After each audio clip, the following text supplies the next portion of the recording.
Thank you all for doing this. I'm excited. I love 12th Night so much.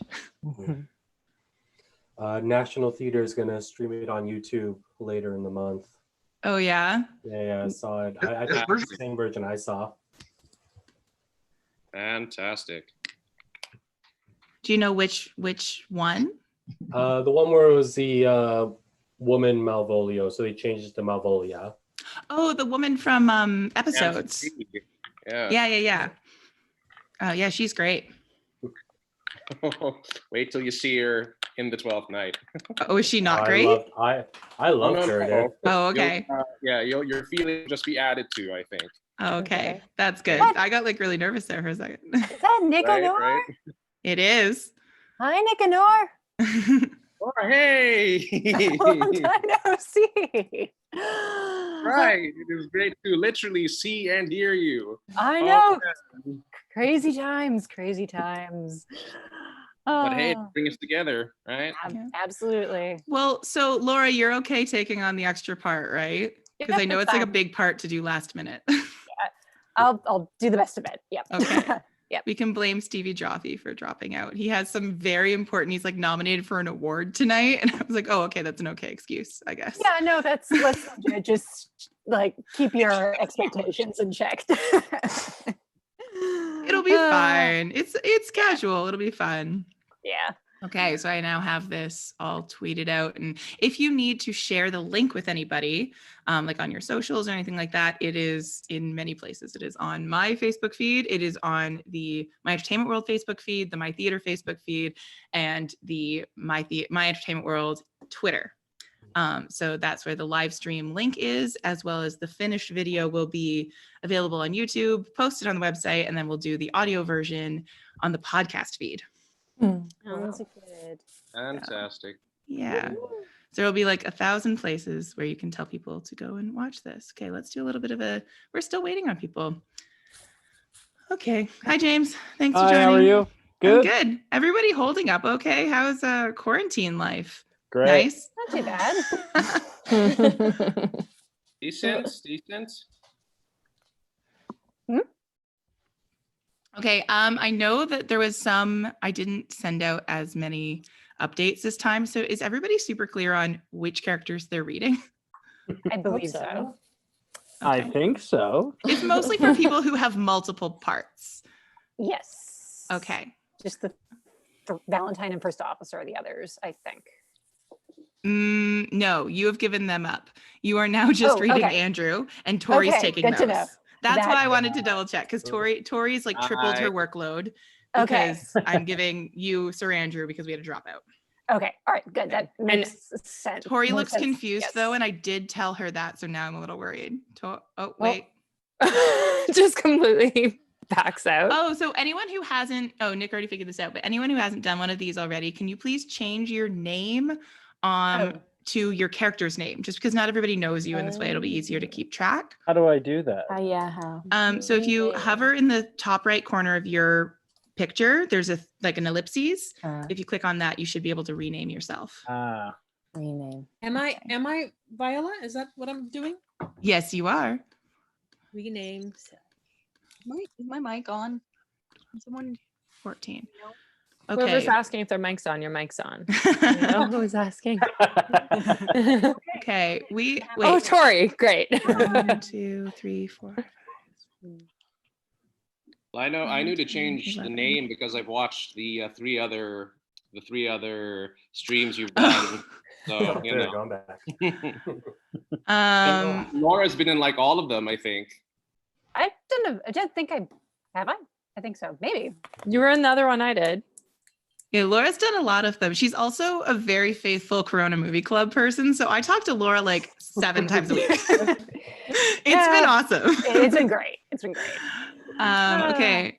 We are waiting on James Graham. Oh, what's Graham playing? Orsino. Oh, that's perfect. Yeah. Perfect. And I believe that's the only person we're still waiting on. So I'm going to send him a message. Okay, I'm gonna keep eating dinner. I'm sorry. I recognize it's gross. By all means, please do.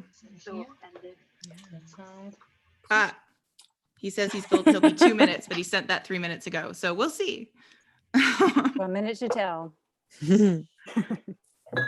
But let's just double check that our live stream is working. I believe it is. Hello, anyone who's watching. Yeah. My desk is not. And then once he's here, we'll run through our cast list and get started. Luckily, 12th Night's not super long. Winter's Tale was like a full 3.5 hours. That was Yeah, it was A long play, yeah. long. yeah. Easy I didn't- play. Ghost right now. Oh, hello. Oh, that's adorable. Aw. Yeah, so we've decided that Curio is now a child because we wanted to have her back. She did such a good job as Mamilius. So we're like, well, Curio can be a kid, it's fine. Also, that- Who's got cherubs Are in you the also court? making a sheep? Oh, yeah. So make sure if you reference Curio, I don't know if anyone does, but if it's like you have a like my lord or something like that, it's a lady now. So try and switch that. If anybody else is the wrong gender or not the wrong gender, well, you know what I mean. Is Andrew a lady? just keep Andrew the same for simplicity. Yeah. So Okay. that's what I was gonna say. I'm Anybody great, yeah. else, it doesn't really matter. But Yeah. definitely we're gonna change Curio. Do We have 3 people named James on this, I'm realizing. So hi, James King. Oh my It's so God. funny because Christina and I live in the same building, but I haven't seen you in so long. Oh, I'm like, you're just a few floors above me. I know. that's so surreal. Yeah. See each other a ton, but we'll like run into each other in the lobby every once in a while. Yeah. Not so much these days. Not so much these days. It's real quiet. Does anybody who has a pupper in the background? I do. I'm out there? sorry. That's I don't have okay. doors. I'm mostly mine might freak out at any moment. I'm mostly asking, tell me about your pupper. There's Luna. Oh, Looking outside, wishing she was outside. Like the Aw. rest of us. she's Yeah. so wistful.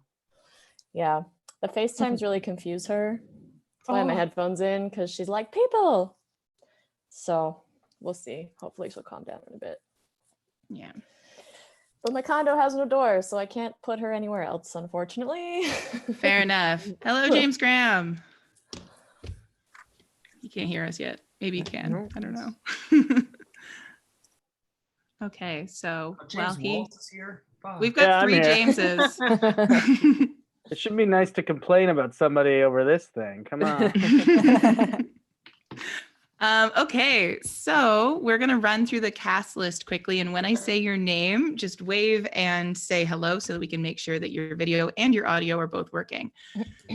Okay, so I'm gonna start at the bottom of the list, so that way James has a chance to settle in. So playing Fabian / musician, we have Gabby Grice, who actually is not in frame, but James, can you unmute for a second just so we can make sure we hear you? Say something. Yeah, she's coming. Okay, You hear great. us? Yeah, great. Okay, Yeah. perfect. Yeah. Okay, so that counts as Fest / musician as well, because that's James King. Captain, servant, and second officer is Hillary Rurchowski. Hi. Priest, Valentine, and first officer is Tori Urquhart. Hi. Hi. Sorry. Hi. Oh, I got this. Curio is being played by Grace. Hi, Grace. Sebastian is Alex Frank. Hi there. Antonio, Eli Ham. Ooh. Malvolio is Nicanor Campos. Hello. Hello, everyone. 7 a.m. in the Philippines. Yeah, he's all the way from the Philippines, so if he has some technical issues, bear with wow. us. Olivia is Rachel Cairns. Hey. Andrew is Laura Hubbard. hello. Mariah is Christina Bryson. Hello. James Wallace is playing Toby. Hi. Viola is Courtney Chung Lancaster. Hello. And Orsino is James Graham. Say I something. like your Make sure your hat, mic works. James. Oh, okay. Wrong James. All right. So, is everybody ready to go? Do you have any questions or anything before we start? May I do something sentimental, please? Fine. No, just because I know my girlfriend is probably going to tune in later on or watch this later on YouTube, and she's living in London right now. This play is very meaningful for us because I was doing it when we were just getting close, and so that little shout out for her. And I just wanted to make sure she heard that. Sorry, everybody. Okay. All right. And on that note, let's get started. Twelfth Night by William Shakespeare, Act 1, Scene 1, Duke Orsino's Palace. Enter Duke Orsino, Curio, and others, lords, musicians attending. If music be the food of love, play on. Give me excess of it, that surfeiting the appetite may sicken and so die. That strain again, it had a dying fall. Oh, it came o'er my ears like the sweet sound that breathes upon a bank of violets, stealing and giving odor. Enough, no more. It is not so sweet now as it was before. Oh, spirit of love, how quick and fresh art thou, that notwithstanding thy capacity receiveth as the sea, not enters there, of what validity and pitch soe'er, it falls into abatement and low price, even in a minute. How full of shapes is fancy, that it alone is high fantastical. Will you go hunt, my lord? What, Curio? What, Curio? The heart? Why, so I do, the noblest that I have. When mine eyes did see Olivia first, methought she purged the air of pestilence. That instant was I turned into a hart, and my desires, like fell and cruel hounds, ere since pursue me. Enter Valentine. How now, what news from her? Oh, please, my lord, I might not be admitted, but from her handmaid do return this answer. The element itself, till 7 years' heat shall not behold her face at ample view, but like a cloistress, she will veiled walk and water once a day her chamber round with eye-offending brine. All this to season a brother's dead love, which she would keep fresh and lasting in her sad remembrance. Oh, that she hath a heart of that fine frame to pay this debt of love but to a brother. How will she love when the rich golden shaft hath killed the flock of all affections else that live in her? When liver, brain, and heart, these sovereign thrones are all supplied and filled, her sweet perfections with one self-king. Away before me to sweet beds of flowers, love thoughts lie rich when canopied with bowers. Exeunt. Scene 2, the sea coast. Enter Viola, a captain, and sailors. What country, friends, is this? This is Illyria, lady. And what should I do in Illyria? My brother, he is not. My brother, he is in Elysium. Perchance he is not drowned. What think you, sailors? It is perchance that you yourself were saved. Oh, my poor brother, and so perchance may he be. True, madam. And to comfort you with chance, assure yourself after our ship did split, when you and those poor number saved with you, hung on our driving boat, I saw your brother, most provident in peril, bind himself, courage and hope both teaching him the practice, to a strong mast that lived upon the sea where, like Arion on the dolphin's back, I saw him hold acquaintance with the waves, so long I could see. For saying so, there's gold. Mine own escape unfoldeth to my hope, whereto thy speech serves for authority, the like of him. Knowst thou this country? Aye, madam, well, for I was bred and born not 3 hours' travel from this very place. Who governs here? A noble duke, in nature as in name. What is the name? Orsino. Orsino. I have heard my father name him. He was a bachelor then? And so is now, or was so very late. For but a month ago I went from hence, and then 'twas fresh and murmur, as you know, what great ones do the less with prattle love, that he did seek the love of fair Olivia. What's she? A virtuous maid, the daughter of a count that died some 12 months since, then leaving her in the protection of his son, her brother, who shortly also died, for whose dear love they say she hath abjured the company and sight of men. Oh, that I served that lady, and might not be delivered to the world till I had made mine own occasion mellow. What my estate is, That were hard to compass, but because she will admit no kind of suit, no, not the Duke's. there is a fair behavior in thee, captain. And though that nature with a beauteous wall doth oft close in pollution, yet of thee I will believe thou hast a mind that suits with this thy fair and outward character.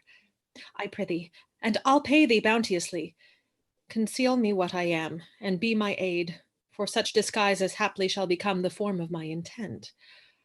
I'll serve this duke. Thou shalt present me as a eunuch to him. It may be worth thy pains, for I can sing and speak to him in many sorts of music that will allow me very worth his service. What else may hap to time I will commit. Only shape thou thy silence to my wit. Be you his eunuch, and your mute I'll be. When my tongue blabs, then let mine eyes not see. I thank thee. Lead me on. Exeunt.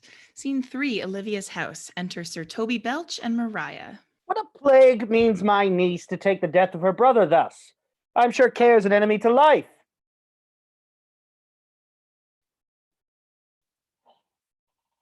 Thought I'd be. Christina? She gone. Did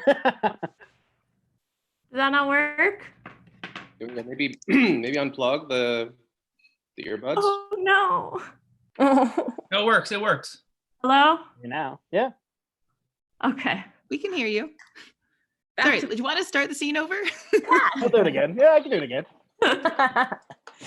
What a plague means my niece to take the death of her brother thus? I'm sure care's an enemy to life. By my troth, Sir Toby, you must come in earlier nights. Your cousin, my lady, takes great exception to your ill hours. Well, let her accept before accepted. Aye, but you must confine yourself within the modest limits of order. Confine? I'll confine myself no finer than I am. These clothes are good enough to drink in, and so be these boots too, and they be not, let them hang themselves in their own straps. That quaffing and drinking will undo you. I heard my lady talk of it yesterday. And of a foolish knight you brought in one night here to woo her? Who, Sir Andrew Aguecheek? Aye, he. He's as tall as any man in Illyria. What's that to the purpose? Why, he has 3,000 ducats a year. Aye, but he'll have but a year in all these ducats. He's a very fool and a prodigal. By that you'll say so. He plays the Via de Gamboys, and speaks 3 or 4 languages, word for word, without book, and hath all good gifts of nature. He hath indeed almost natural. For besides that he's a fool, he's a great quarreller. And but that he hath the gift of a coward to allay the gust he hath in quarreling, 'tis thought among the prudent that he would quickly have the gift of a grave. By this hand, they are scoundrels and subtractors that say so of him. Who are they? They that add, moreover, he's drunk nightly in your company. With drinking healths unto my niece. I'll drink to her as long as there is passage in my throat and drink in Illyria. He's a coward and a coistrel that will not drink to my niece till his brains turn to the toe like a parish top. What wench? Castiello, Vogo! For here comes Sir Andrew Agueface. Sir Sir Toby. Andrew. Sir Toby Belch. How now, Sir Toby Belch? Sweet Sir Andrew. Bless you, fair shrew. And you, sir. Accost, Sir Andrew, accost. What's that? My niece's chambermaid. Oh, good mistress Accost. I desire better acquaintance. My name is Mary, sir. Good mistress Mary Accost. You mistake, knight. Accost is front her, board her, woo her, assail her. Okay. By my troth, I would not undertake her in this company. Is that the meaning of accost? Fare you well, gentlemen. You let her part so, Sir Andrew. Would thou mightest never draw thy sword again.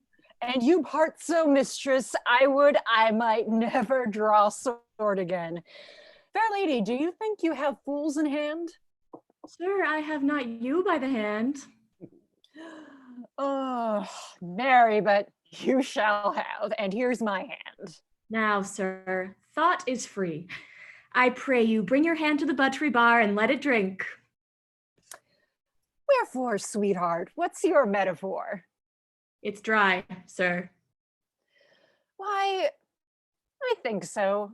I am not such an ass, but I can keep my hand dry. But what's your jest? A dry jest, sir. Are you full of them? Aye, sir, I have them at my fingers' end. Mary, now I let go of my hand, I am barren. Oh, knight, thou lackst a cup of canary. When did I see thee so put down? Never in your life, I think, unless you see canary put me down. Methinks sometimes I have no more wit than a Christian or an ordinary man has. But I am a great eater of beef. And I believe that does harm to my wit. No question. And I thought that I'd forswear it. I'll write home tomorrow, Sir Toby. Pourquoi, my dear knight? What is pourquoi? Do or not do? Would I have bestowed that time in the tongues that I have in fencing, dancing, and bear baiting? Oh, had I but followed the arts. And then hadst thou an excellent head of hair. Why, would thou have mended my hair? A past question, for thou seest it will not curl by nature. But it becomes me well enough, does it not? Excellent. It hangs like flax on a distaff, and I hope to see a housewife take thee between her legs and spit it off. I'll stay a month longer. I am a fellow of the strangest mind in the world. I delight in masks and revels, sometimes all together. Art thou good at these kickshawses, knight? As any man in Illyria, whatsoever he be, under the degree of my betters, and yet I will not compare with an old man. What is thy excellence in a galliard, knight? Faith, I can cut a caper. And I can cut the mutton to it. And I think I have the back trick simply as strong as any man in Illyria. Wherefore are these things hid? Wherefore have these gifts a curtain before them? Are they like to take dust, like Mistress Mall's picture? Why dost thou not go to church in a galliard and come home in a coranto? My very walk should be a jig. I would not so much as make water, but in a syncopace. What dost thou mean? Is this a world to hide virtues in? I did think by the excellent constitution of thy leg, it was formed under the star of a galliard. Aye, 'tis strong. And it does indifferent well in a dun-colored stock. Hey, shall we set about some revels? What shall we do else? Were we not born under Taurus? Taurus, that's sides and heart. No, sir, it is legs and thighs. Let me see the caper. Ha! Higher! Ha ha! Excellent! Higher! Higher! Excellent. Scene 4, Duke Orsino's palace. Enter Valentine and Viola in man's attire. If the Duke continue these favors towards you, Cesario, you are like to be much advanced. He hath known you but 3 days, and already you are no stranger. You either fear his humor or my negligence that you call in question the continuance of his love. Is he inconstant, sir, in his favors? No, believe me. I thank you. Here comes the Count. Who saw Cesario ho? On your attendance, my lord. Here. Stand you a while aloof. Cesario, thou knowest no less but all. I have unclasped to thee the book even of my secret soul. Therefore, good youth, address thy gate unto her. Be not denied access. Stand at her doors and tell them there thy fixed foot shall grow till thou have audience. Sure, my noble lord. If she be so abandoned to her sorrow as it is spoke, she never will admit me. Be clamorous and leap all civil bounds rather than make unprofited return. Say I do speak with her, my lord. What then? Oh, then unfold the passion of my love. Surprise her with discourse of my dear faith. It shall become thee well to act my woes. She will attend it better in thy youth than in enuncios of more grave aspect. I think not so, my lord. Dear lad, believe it. For they shall yet belie thy happy years that say thou art a man. Diana's lip is not more smooth and rubious. Thy small pipe is as the maiden's organ, shrill and sound, and all the semblative, a woman's part. I know thy constellation is right apt for this affair. Some 4 or 5 attend him, all if you will, for I myself am best when least in company. Prosper well in this, and thou shalt live as freely as thy lord to call his fortunes thine. I'll do my best to woo your lady. Yet a bar full strife. Whoe'er I woo, myself would be his wife. Excellent. Scene 5, Olivia's house. Enter Mariah and Clown, who is Fest, but we're calling him Clown in this script for some reason. Nay, either tell me where thou hast been, or I will not open my lips so wide as a bristle may enter in way of thy excuse. My lady will hang thee for thy absence. Let her hang me. He that is well hanged in this world needs to fear no colors. Make that good. He shall see none to fear. A good Lenten answer. I can tell thee where that saying was born, of I fear no colors. Where, good Mistress Mary? In the wars, and that may you be so bold to say in your foolery. Well, God give them wisdom that have it, and those that are fools, let them use their talents. Yet you will be hanged for being so long absent. Or to be turned away, is not that as good as a hanging to you? Many a good hanging prevents a bad marriage, and for turning away, let summer bear it out. You are resolute then. Not so neither, but I am resolved on 2 points. That if one break, the other will hold. Or if both break, your gaskins fall. Apt in good faith, very apt. Well, go thy way. Sir Toby would leave drinking, thou wert as witty a piece of Eve's flesh as any in Illyria. Peace, you rogue, no more of that. Here comes my lady. Make your excuse wisely, you were best. Wit and thy be will, put me into good fooling. Those wits that think they have thee do very oft prove fools, and I that am sure I lack thee may pass for a wise man. For what say Quinopolis? Better a witty fool than a foolish wit. Enter Olivia with Malvolio. God bless thee, lady. Take the fool away. Do you not hear, fellows? Take away the lady. Go to. You're a dry fool. I'll know more of you. Besides, you grow dishonest. 2 faults, Madonna, that drink and good counsel will amend. Forgive the dry fool drink, then is the fool not dry. Bid the dishonest man mend himself. If he mend, he is no longer dishonest. If he cannot, let the botcher mend him. Anything that's mended is but patched. Virtue that transgresses it is but patched with sin. And sin that amends is but patched with virtue. Is that this simple syllogism will serve, so if it will not, what remedy? As there is no true cuckold but calamity, so beauty's a flower. The lady bade take away the fool, therefore, I say again, take her away. Sir, I bade them take away you. Misprison in the highest degree. Lady, cuculus non facit monarchum. That's as much to say as I wear not motley in my brain. Good Madonna, give me leave to prove you a fool. Ah, can you do it? Dexterously, good Madonna. Make your proof. I must catechize you for it, Madonna. Good my mouse of virtue, answer me. Well, sir, for what of other idleness, I'll bide your proof. Good Madonna, why mournest thou? Good fool for my brother's death. I think his soul is in hell, Madonna. I know he is in heaven, fool. The more fool, Madonna, to mourn for your brother's soul being in heaven. Take away the fool, gentlemen. What think you of this fool, Malvolio? Doth he not mend? Yes, and shall do till the pangs of death shake him. Infirmity that decays the wise doth ever make the better fool. God send you, sir, a speedy infirmity for the better increasing your folly. Sir Toby will be sworn that I am no fox, but he will not pass his word for 2 pence that you are no fool. How say you to that, Malvolio? I marvel your ladyship takes delight in such a barren rascal. I saw him put down the other day with an ordinary fool that has no more brain than a stone. Oh, look you now.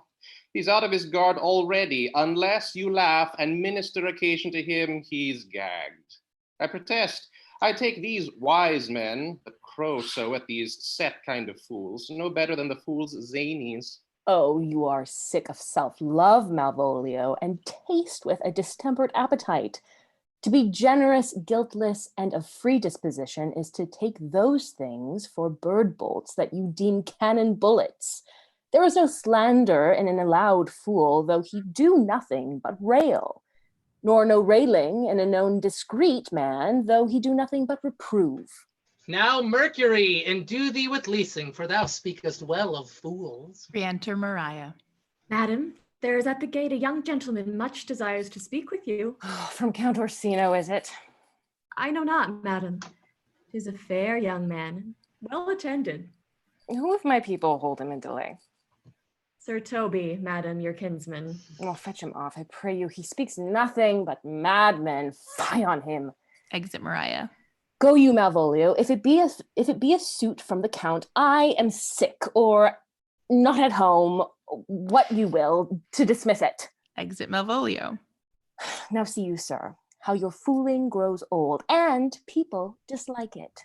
Thou hast spoke for us, Madonna, as if thy eldest son should be a fool, whose skull Joe cram with brains. For here he comes, one of thy kin has a most weak pia mater. Enter Sir Toby Belch. By my honor, half drunk. What is he at the gate, cousin? A gentleman. A gentleman. What gentleman? Tis a gentleman here. Plague of thee pickled herring. How now, sot? Good Sir Toby! Cousin, how have you come so early by this lethargy? Lechery? I defy lechery. There's one at the gate. Ay, Mary, what is he? Let him be the devil, and he will, I care not. Give me faith, say I. Well, it's all one. What's a drunken man like, fool? Like a drowned man, a fool, and a madman. One drought above heat makes him a fool, the second mads him, and a third drowns him. Go thou and seek the crowner, and let him sit on my cause. For he's in the third degree of drink. He's drowned. Go look after him. He is but mad yet, Madonna, and the fool shall look to the madman. Exit. Re-enter Malvolio. Madam, yon young fellow swears he will speak with you. I told him you were sick. He takes on him to understand so much, and therefore comes to speak with you. I told him you were asleep. He seems to have a foreknowledge of that too, and therefore comes to speak with you. What is to be said to him, lady? He is fortified against any denial. Tell him he shall not speak with me. Has been told so. And he says he'll stand at your door like a sheriff's post and be the supporter to a bench. But he'll speak with you. What kind of man is he? Why, of mankind. What manner of man? A very ill manner. He'll speak with you, will you or no? Of what personage and years is he? Well, not yet old enough for a man, nor young enough for a boy, as a squash is before 'tis a peas cod, or a codling when 'tis almost an apple. 'Tis with him in standing water, twixt boy and man. He is very well favored, and he speaks very shrewishly. One would think his mother's milk were scarce out of him. Let him approach. Call in my gentlewoman. Gentlewoman, my lady calls. Exit. Re-enter Maria. Give me my veil. Come, throw it over my face. We'll once more hear Orsino's embassy. Enter Viola and attendants. The honorable lady of the house, which is she? Speak to me. I shall answer for her. Your will? Most radiant, exquisite, and unmatchable beauty. I pray you, tell me if this be the lady of the house, for I never saw her. I would be loath to cast away my speech, for besides that it is excellently well penned, I have taken great pains to con it. Good beauties, let me sustain no scorn. I am very compatible even to the least sinister usage. Whence came you, sir? I can say little more than I have studied, and that question's out of my part. Good gentle one, give me modest assurance, if you be the lady of the house, that I may proceed in my speech. Are you a comedian? No, my profound heart. And yet by the very fangs of malice I swear I am not that I play. Are you the lady of the house? If I do not usurp myself, I am. Most certain, if you are she, you do usurp yourself, for what is yours to bestow is not yours to reserve. But this is from my commission. I will on with my speech in your praise, and then show you the heart of my message. Come to what is important in it. I give you the praise.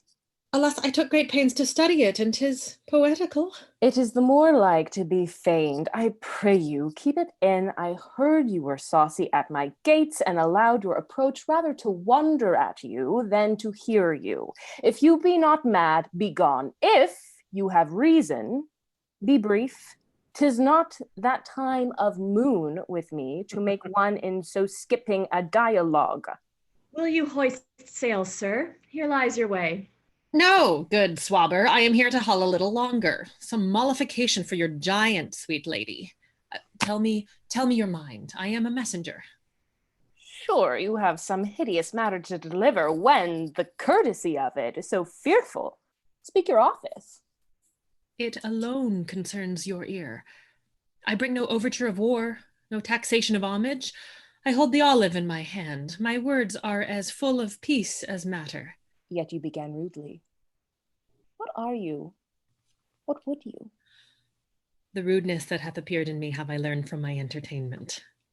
What I am and what I would are as secret as maidenhead. To your ears, divinity. To any others, profanation. Give this place alone. We will hear this divinity. Exit Mariah and attendants. Now, sir, what is your text? Most sweet lady. Ah, comfortable doctrine, and much may be said of it. Where lies your text? In Orsino's bosom. In his bosom? In what chapter of his bosom? To answer by the method in the first of his heart. Oh, I have read it. 'Tis heresy. Have you no more to say? Good madam, let me see your face. Have you any commission from your lord to negotiate with my face? You are now out of your text, but we will draw the curtain and show you the picture. Look you, sir, such a one I was this present. Is't not well done? Unveiling. Excellently done, if God did all. 'Tis ingrained, sir, 'twill endure wind and weather. 'Tis beauty truly blent, whose red and white nature's own sweet and cunning hand laid on. Lady, you are the cruelest she alive, if you will lead these graces to the grave and leave the world no copy. Oh, sir, I will not be so hard-hearted. I will give out diverse schedules of my beauty. It shall be inventoried, and every particle and utensil labeled to my will, as item 2 lips in different red, item 2 gray eyes with lids to them, item 1 neck, 1 chin, and so forth. Were you sent hither to praise me? I see you what you are. You are too proud. But if you were the devil, you are fair. My lord and master loves you. Oh, such love could be but recompensed, though you were crowned the nonpareil of beauty. How does he love me? With adorations, fertile tears, with groans that thunder love, with sighs of fire. Your lord does know my mind. I cannot love him. Yet I suppose him virtuous, know him noble, of great estate, of fresh and stainless youth, in voices well divulged, free, learned, and valiant, and in dimension and the shape of nature, a gracious person. But yet I cannot love him. He might have took his answer long ago. If I did love you in my master's flame, with such a suffering, with such a deadly life, in your denial I would find no sense. I would not understand it. Why? What would you? Make me a willow cabin at your gate, and call upon my soul within the house, with loyal, right loyal cantons of contemned love, and sing them loud, even in the dead of night. Hallow your name to the reverberate hills, and make the babbling gossip of the air cry out, "Oh, Livia! Oh, you should not rest between the elements of air and earth, but you should pity me." You might do much. What is your parentage? Above my fortunes. Yet my state is well. I am a gentleman. Get you to your lord. I cannot love him. Let him send no more, unless perchance you come to me again to tell me how he takes it. Fare you well, and I thank you for your pains. Spend this for me. I am no feed purse, lady. Keep your purse. My master, not myself, lacks recompense. Love make his heart of flint that you shall love, and let your fervor, like my master's, be placed in contempt. Farewell, fair cruelty. Exit. What is your personage? Above my fortunes, yet my state as well. I am a gentleman, I'll be sworn thou art. Thy tongue, thy face, thy limbs, actions, and spirit do give thee fivefold blazon, not too fast. Soft, soft. Unless the master were the man. How now, even so quickly, may one catch the plague? Methinks I feel this youth's perfections with an invisible and subtle stealth to creep in at mine eyes. Well, let it be. What ho, Malvolio? Re-enter Malvolio. Here, madam, at your service. Run after that same peevish messenger, thy county's man. He left this ring behind him. Would I or not tell him I'll none of it, desire him not to flatter him, his lord, nor hold him up with hopes. I am not for him. If that the youth will come this way tomorrow, I'll give him reasons for it. Hie thee, Malvolio. Madam, I will. Exit.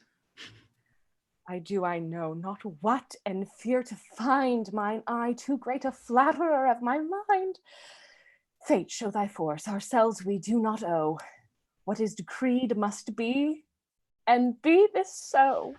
Exit. Act 2, Scene 1, the seacoast. Enter Antonio and Sebastian. Will you stay no longer, nor will you that I go with you? By your patience, no. My stars shine darkly over me. The malignancy of my fate might perhaps distemper yours. Therefore, I shall crave of you your leave that I may bear my evils alone.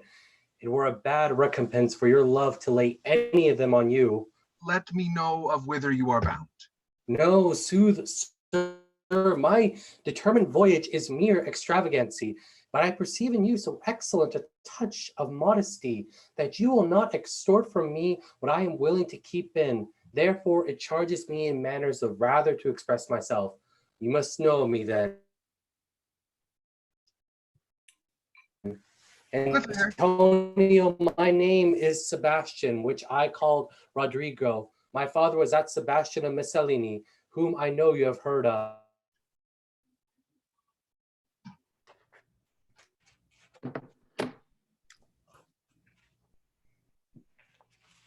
Oh no. And then what happened? Oh no. Alas the day. I heard of him, but you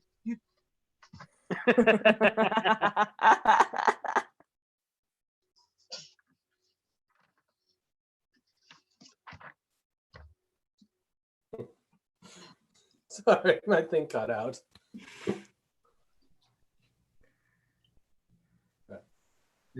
Breach of the sea was my sister drowned.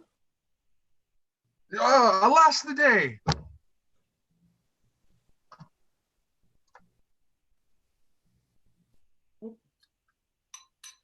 Sebastian.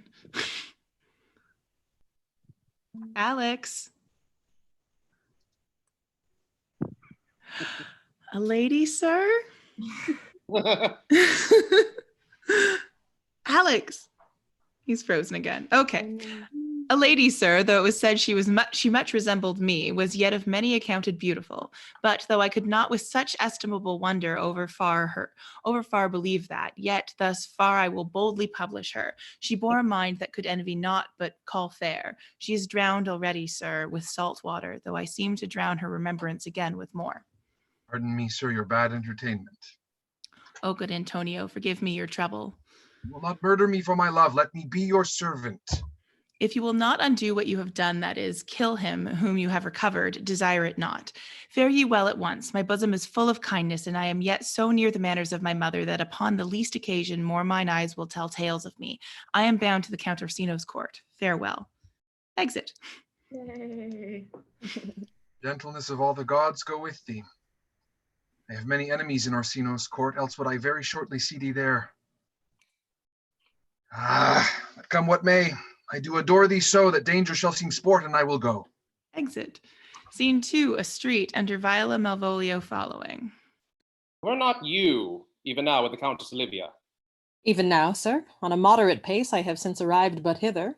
She returns this ring to you, sir. You might have saved me my pains to have taken it away yourself. She adds, moreover, that you should put your lord into a desperate assurance that you will none of him.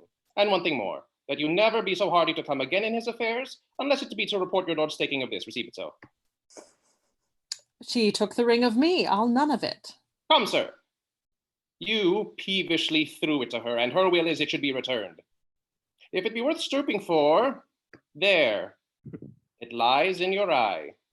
If not, be it his that finds it. Exit. I left no ring with her. What means this lady? Fortune forbid my outside have not charmed her. She made good view of me, indeed, so much that sure methought her eyes had lost her tongue, for she did speak in starts distractedly. She loves me, sure. The cutting of her passion invites me in this churlish messenger. None of my lord's ring, why he sent her none. I am the man. If it be so, as 'tis, poor lady, she were better love a dream. Disguise, I see thou art a wickedness wherein the pregnant enemy does much. How easy it is for the proper false in women's waxen hearts to set their forms. Alas, our frailty is the cause, not we, for such as we are made of, such we be. How will this fadge? My master loves her dearly, and I, poor monster, fond as much on him, and she, mistaken, seems to dote on me. What will become of this? As I am man, my state is desperate for my master's love. As I am woman, now, alas the day, what thriftless sighs shall poor Olivia breathe? Oh, time. Too hard a knot for me to untie. Exit. Scene 3, Olivia's house. Enter Sir Toby Belch and Andrew. Approach, Sir Andrew. Not to be abed after midnight is to be up betimes, and dulacuro sugera, thou knowest. Nay, by my troth, I know not, but I know to be up late is to be up late. A false conclusion. I hate it as an unfilled can. To be up after midnight is to go to bed then is early, so that to go to bed after midnight is to go to bed betimes. Does not our life consist of the 4 elements? Faith, so they say, but I think it rather consists of eating and drinking. Thou art a scholar. Let us therefore eat and drink. Mariah, I say a stoup of wine. Enter Clown. Oh, here comes the fool in faith. How now, my hearts? Did you never see the picture of we three? Welcome, ass. Now, let's have a catch. Oh, by my troth, the fool has an excellent breast.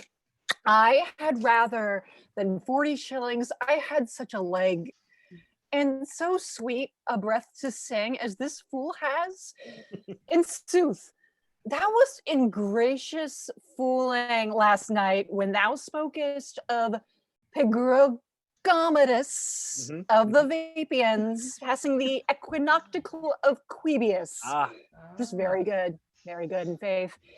I sent thee 6 pence for thy layman. Hadst it? I did impeticose thy gratility, for Malvolio's nose is no whipstock. My lady has a white hand, and the Myrmidians are no bottle ale houses. Excellent. Why, this is the best fooling. When all is done, now, a song, come on. Come on, there's 6 pence for you. Let's have a song. Would you have a... Oh, sorry. No, it's okay, I got a testrel. Kestrel for you too. Got a Kestrel. Would you have a love song or a song of good life? A love song, a love song. Hey, I care not for a good life. Mistress mine, where are you roaming? Stay and hear your true love is coming, that can sing both high and low. Trip no further, pretty sweeting, journeys end in lovers meeting, every wise man's son doth know. Woo! Excellent. Good. In faith. Good, good. What is love? 'Tis not hereafter. Present mirth hath present laughter. What's to come is still unsure. In delay there lies no plenty. Then come kiss me, sweet and 20. Youth's a stuff will not endure. Mellifluous voice, as I am at your knight. A contagious breath. Very sweet and contagious in faith. To hear by the nose, it is dulcet in contagion. But shall we make the welkin dance indeed? Shall we rouse the night owl in a catch that will draw 3 souls out of one weaver? Shall we do that? And you love me, let's do it. I am a dog at a catch. By Our Lady, sir, and some dogs will catch as well. Most certain. Let our catch be thou knave. Hold thy peace, thou knave knight. I shall be constrained to call thee knave knight. 'Tis not the first time I have constrained one to call me knave. Begin, fool. It begins, hold thy peace. I shall never begin if I hold my peace. Good. In faith. Come, begin. Hold thy peace, thy What knave. caterwauling do you hear? If my lady have not called up her steward Malvolio and bid him turn you out of doors, never trust me. My lady's a Catan. We are politicians. Malvolio's a Pegaramsey, and 3 merry men, wee. Am I not consanguineous? Am I not of her blood? Tilly Valley, lady. There dwelt a man in Babylon, lady. Miss Roomy, the knight's an admirable in fooling. He does well enough if he be disposed. And so do I too. He does it with better grace, but I do it more natural. On the 12th day of December. My masters! Are you mad? Or what? Are you? Have ye no wit, manners, nor honesty, but to gabble like tinkers at this time of night? Do ye make an alehouse of my lady's house that ye squeak out your cosier's catches without any mitigation or remorse of voice? Is there no respect of place, persons, nor time in you? We did keep time, sir, in our catches. Stop. Mr. Toby, I must be round with you. My lady bade me tell you that though she harbors you as her kinsman, she is nothing allied to your disorders. If you can separate yourself and your misdemeanors, you are welcome to the house. If not, and it would please you to take leave of her, she is very willing to bid you farewell. Farewell, dear heart, since I must needs be gone. Hey, good Sir Toby. His eyes do show his days are almost done. Is it even so? But I will never die. Sir Toby, there you lie. This is much credit to you. Shall I bid him go? What, and if you do? Shall I bid him go and spare not? Oh, no, you dare not. Out of tune, sir, you lie. Art any more than a steward? Dost thou think because thou art virtuous, there shall be no more cakes and ale? Yes, by Saint Anne, and ginger shall be hot in the mouth, too. Yeah, it's in the right. Go, sir, rub your chain with crumbs. Sip of wine, Mariah. Mistress Mary, if you prized my lady's favor at anything more than contempt, you would not give means for this uncivil rule. She shall know of it by this hand. Exit. Oh, go shake your ears. 'Twere as good a deed as to drink when a man's a-hungry, to challenge him in the field, and then to break promise with him and make a fool of him. Do it, knight. I'll write thee a challenge, or I'll deliver thy indignation to him by word of mouth. Sweet Sir Toby, be patient for tonight. Since the youth of the counts was today with thy lady, she is much out of quiet. As for Monsieur Malvolio, let me alone with him. If I do not gull him into a nay word and make him a common recreation, do not think I have wit enough to lie straight in my bed. I know I can do it. Possess us, tell us something of him. Marry, sir, he is a kind of Puritan. Oh, if I thought that, I'd beat him like a dog. What, for being a Puritan? Thy exquisite reason, dear knight. I have no exquisite reason for it, but I have reason good enough. The devil a Puritan that he is. Or anything constantly, but a time pleaser. An affectioned ass that cons state without book and utters it by great swords. The best persuaded of himself, so crammed, as he thinks, with excellencies, that it his grounds of faith that all that look on him do love him. And on that vice in him will my revenge find notable cause to work. What wilt thou do? I will drop in his way some obscure epistles of love, wherein by the color of his beard, the shape of his leg, the manner of his gait, the expression of his eye, forehead, and complexion, he shall find himself most feelingly personated. I can write very like my lady, your niece. On a forgotten matter, we can hardly make distinction of our hands. Excellent. I smell a device. I have it in my nose, too. He shall think, by the letters that thou wilt drop, that they come from my niece, and that she's in love with him. My purpose is indeed a horse of that color. And your horse now would make him an ass. Ass, I doubt not. Oh, 'twill be admirable. Port Royal, I warn you. I know my physics will work with him. I will plant you two. Let the fool make a third, where he shall find the letter. Observe his construction of it. For this night to bed and dream on the event. Farewell! Exit. Good night, Penthesilea. Before me, she's a good wench. She's a beagle, true bred, and one that adores me. What of that? I was adored once, too. Let's to bed, knight. Thou hadst needs to send for more money. And if I cannot recover your niece, I am a foul way out. Send for money, knight. If thou hast her not in the end, call me cut. If I do not, never trust me. Take it how you will. Come. I'll go burn some sack. 'Tis too late to go to bed now. Come, knight. Come, knight. Woohoo! Exit. Scene 4, Duke Orsino's palace. Enter Duke Orsino, Viola, Curio, and others. Give me some music. Now, good morrow, friends. Now, good Cesario, but that piece of song, that old and antique song we heard last night, methought it did relieve my passion much, more than light airs and recollected terms of these most brisk and giddy-paced times. Come, but one verse. He's not here, so please your lord that should sing it. Who was it?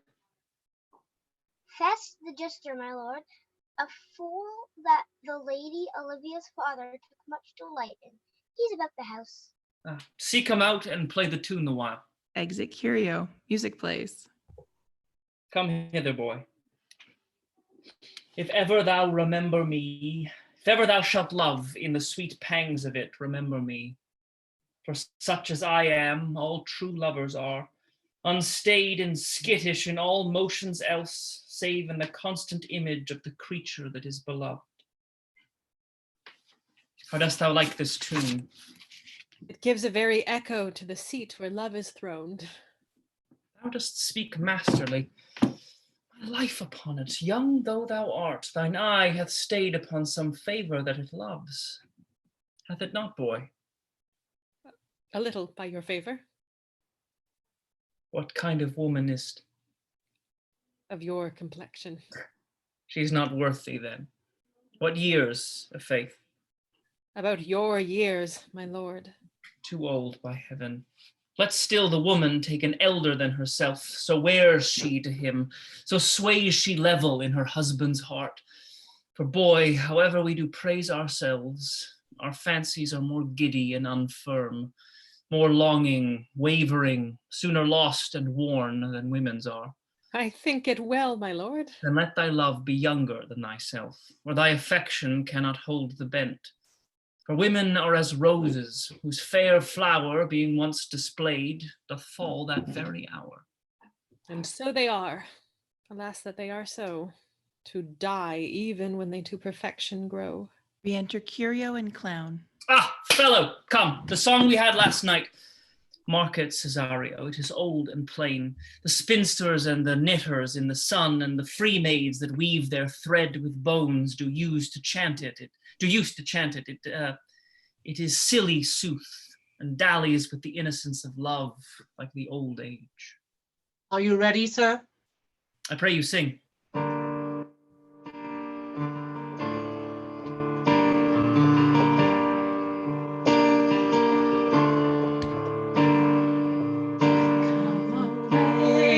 Come away, death, and in sad cypress let me be laid. Fly away, breath.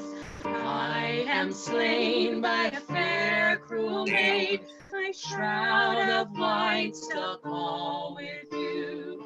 Oh, prepare it. My part of death, no one so true did share it. Not a flower sweet, on my black coffin let there be strewn. Not a friend greet my poor corpse where my bones shall be thrown. 1,000 lives to save, lay me aware. Sad true lover, never find my grave to weep there. There's for thy pains. No pain, sir. I take pleasure in singing, sir. I'll pay thy pleasure then. Truly, sir, and pleasure will be paid one time or another. Give me now leave to leave thee. Now the melancholy god protect thee, and the tailor make thy doublet of changeable taffeta, for thy mind is a very opal.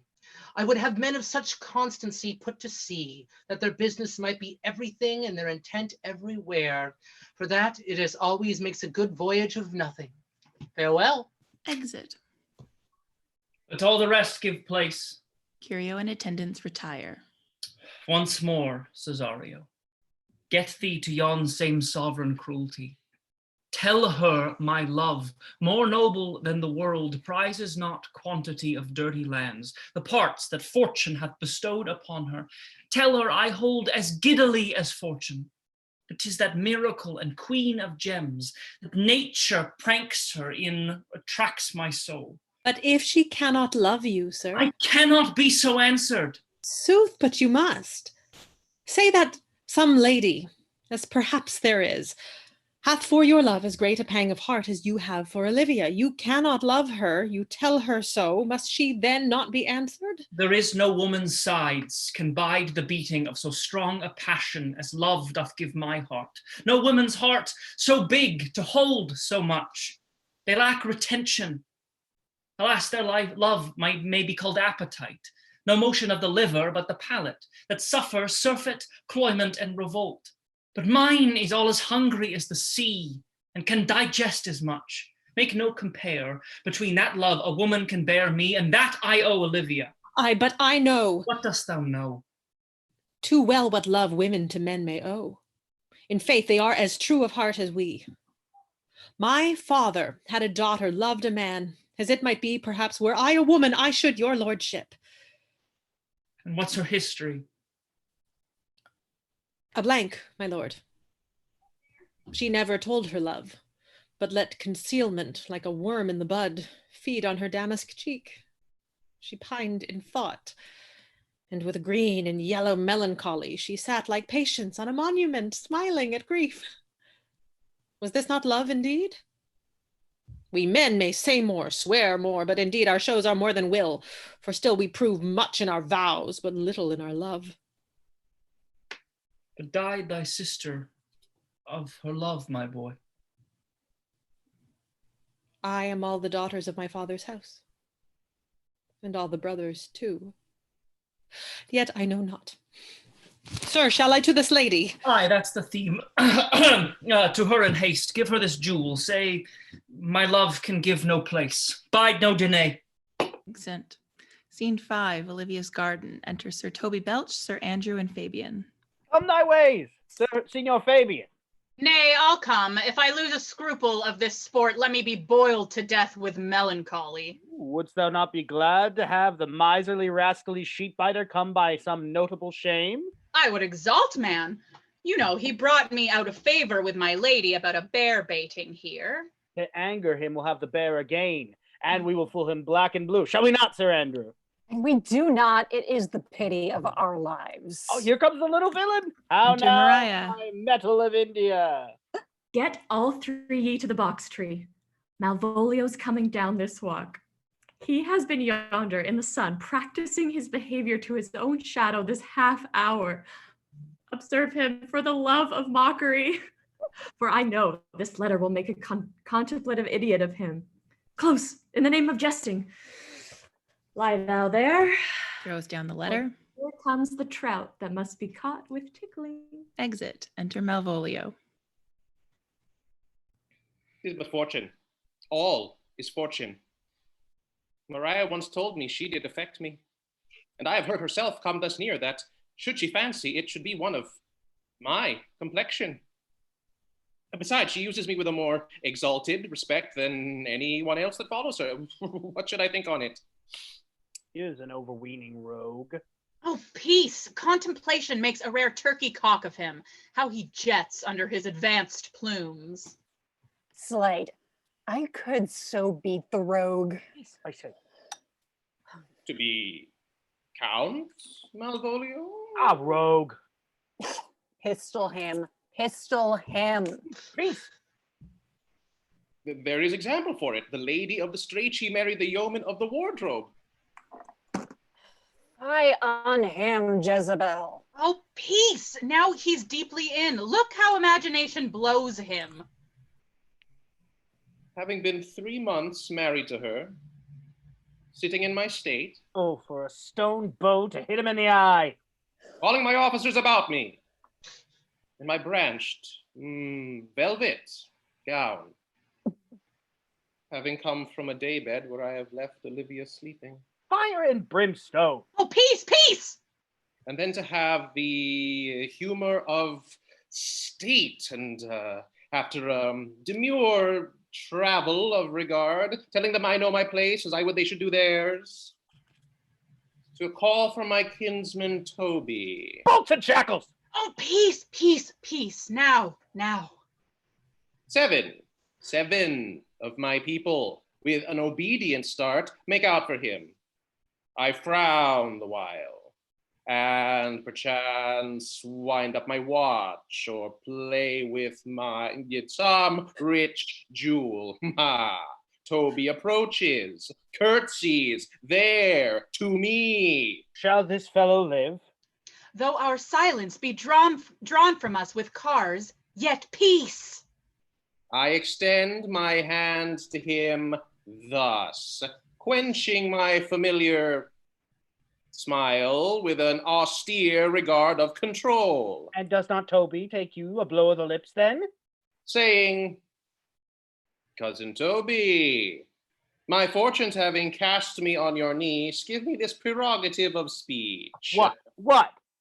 You must amend your drunkenness. Out, scab! Nay, patience, or we break the sinews of our plot. Besides, you waste the treasure of your time with a foolish knight. That's me. That's me. I warrant you. One Sir Andrew. I knew 'twas I, for many do call me fool. What employment have we here? Taking up the letter. Now is the woodcock near the gin. Oh, peace and the spirit of humor intimate reading aloud to him. By my life, this is my lady's hand. These be her very C's, her U's, and her T's, and thus makes she her great P's. It is in contempt of question, her hand. Her C's, her U's, and her T's? Why is that? To the unknown beloved, this and my good wishes, her very phrases, by your leave wax soft. But the impression her Lucrece, with which she uses to seal, 'tis my lady. To whom should this be? This wins him, liver and all. Jove knows I love, but who? Lips do not move. No man must know. No man must know. What follows? The numbers altered. No man must know if this should be thee. Malvolio? Very hang thee, Brock. I may command where I adore, but silence like a Lucrece knife with bloodless stroke my heart doth gore. Moai doth sway my MOAI doth sway my life. A fustian riddle. Excellent wench, say I.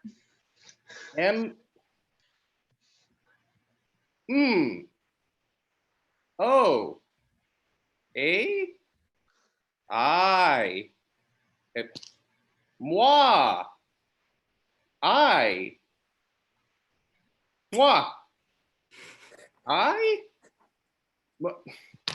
MOAI doth sway my life. Nay, but let me see. Let me see. What dish of poison has she dressed him? And with what wing the Staniel checks in it? I may command where I adore. Why, she may command me. I serve her. She is my lady. Why, this is evident to any formal capacity. Now, there is no obstruction in this. In the end, what should that alphabetical position portend? If I could make that resemble something in me, softly. Moe, Moai, Oh, aye, make up that he is now at a cold scent. Souter will cry upon it for all this, though it be as rank as a fox. M, Malvolio, M. Why, that begins my name. Did not I say he would work it out? The cur is excellent at faults. M. But there is no consonancy in the sequel. That suffers under probation. A should follow, but O does. And O shall end, I hope. Aye, or I'll cudgel him and make him cry, oh. And then I comes behind. Aye, and you had an eye behind you, you might see more detraction at your heels than fortunes before you. MOAI. This simulation is not as the former. And yet, to crush this a little, it would bow to me.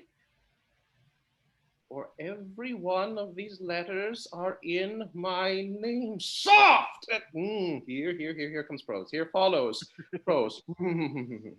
If this fall into thy hand, revolve. In my stars I am above thee, but be not afraid of greatness. Some are born great, some achieve greatness, and some have greatness thrust upon them. Thy fates open their hands. let thy blood and spirit embrace them, and to inure thyself to what thou art like to be, cast thy humble slough and appear fresh. Oh, be thou be opposite with a kinsman, surly with servants. Let thy tongue tang arguments of state. Put thyself into the trick of singularity. She thus advises thee that sighs for thee. Remember who commended thy yellow stockings, and wish to see thee ever cross-gartered. I say, remember, go to, thou art made, if thou desirest to be so. If not, let me see thee. Steward, still, the fellow of servants are not worthy to touch fortune's finger. Farewell, she that would alter services with thee, the fortunate, unhappy,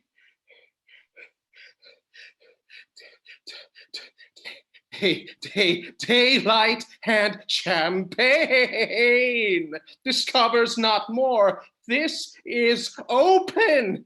I will be proud. I will read politic authors. I will baffle Sir Toby. I will wash off gross acquaintance. I will be point device, the very man I do not now fool myself to let imagination jade me, for every reason excites to this, that my lady loves me. She did commend my yellow stockings of late. She did praise my leg being cross-gartered, and in this she manifests herself to my love, and with a kind of injunction drives me to these habits of her liking. I thank my stars. I'm happy. Huh. I will be strange, stout in yellow stockings and cross-gartered, even with the swiftness of putting on. Jove and my stars be praised. Here is yet a postscript. Thou canst not choose but know who I am. If thou entertainst my love, let it appear in thy smiling. Thy smiles become thee well. Therefore in my presence still smile, dear my sweet, I prithee. Jove, I thank thee. I will smile.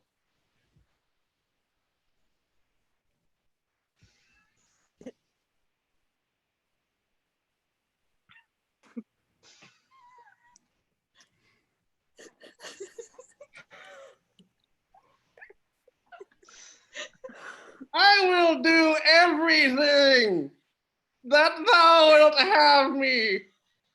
Ah! Exit. I will not give my part of this sport for a pension of thousands to be paid from the Sophie. I could marry this wench for this device. So could I too. And ask no dowry with her, but such another jest. Nor I neither. Here comes my noble gull catcher. Mariah. Wilt thou set thy foot on my neck? Or mine. Mine either. Shall I play my freedom at trade trip and become thy bond slave? In faith, or I either? What, thou hast put him into such a dream that when the image of it leaves him, he must run mad. Nay, but say true. Does it work upon him? Like aqua vitae with a midwife. If you will then see the fruits of the sport, mark his first approach before my lady. He will come to her in yellow stockings. 'Tis a color she abhors. and cross-gartered, a fashion she detests, and he will smile upon her, which will now be so unsuitable to her disposition, being addicted to melancholy as she is, that it cannot but turn him into a noble contempt. If you will see it, follow me. To the gates of Tartar, thou own excellent devil of wit! I'll make one too. Exit. Act 3, Scene 1, Olivia's garden. Enter Viola and Clown with a tabor. Save thee, friend, and thy music. Dost thou live by thy tabor? No, sir, I live by the church. Art thou a churchman? Not such matter, sir. I do live by the church, for I do live at my house, and my house doth stand by the church.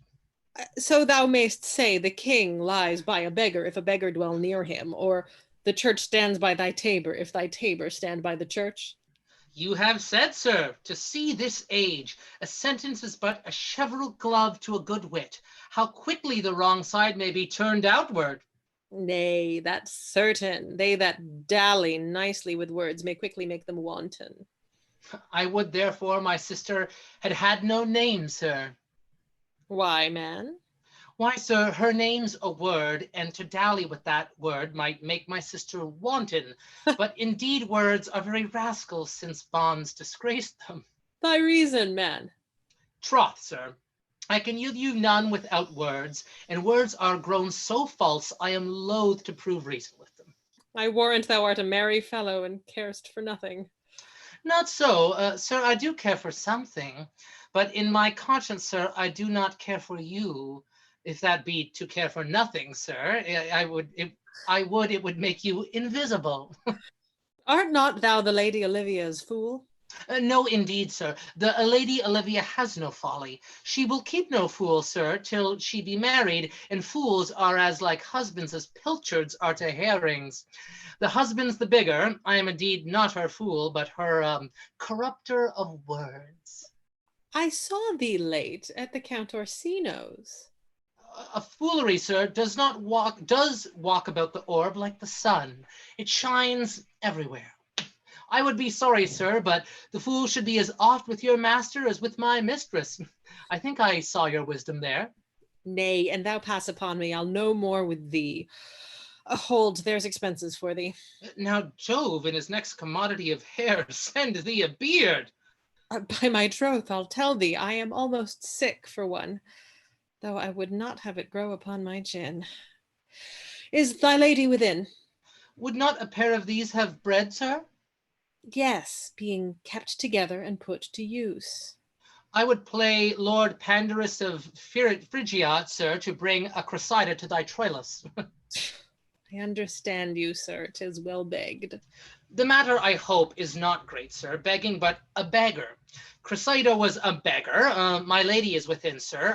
I will construe to them whence you come. Who you are and what you would are out of my welkin. I might say element, but the word is overworn. Exit. This fellow is wise enough to play the fool, and to do that well craves a kind of wit. He must observe their mood on whom he jests, the quality of persons and the time, and like the haggard check at every feather that comes before his eye. This is a practice as full of labor as a wise man's art, for folly that he wisely shows is fit, but wise men, folly fallen, quite taint their wit. Enter Sir Toby Belch and Sir Andrew. Save you, gentlemen. And you, sir? Dieu vous garde, monsieur. Et vous aussi, votre serviteur. I hope, sir, you are. And I am yours. Will you encounter the house? My niece is desirous you should enter, if your trade be to her. I am bound to your niece, sir. I mean, she is the list of my voyage. Taste your legs, sir. Put them into motion. My legs do better understand me, sir, than I understand what you mean by bidding me taste my legs. I mean to go, sir, to enter. I will answer you with gate and entrance, but we are prevented. Enter Olivia and Mariah. Most excellent and accomplished lady, the heavens rain odors on you.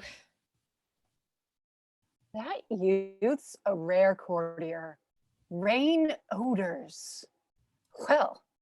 My matter hath no voice, but to your own most pregnant and vouchsafed ear. Odors pregnant and vouchsafed. I'll get them, all three are already. Let the garden door be shut and leave me to my hearing. Exit Sir Toby Belch, Sir Andrew, and Mariah. Give me your hand, sir.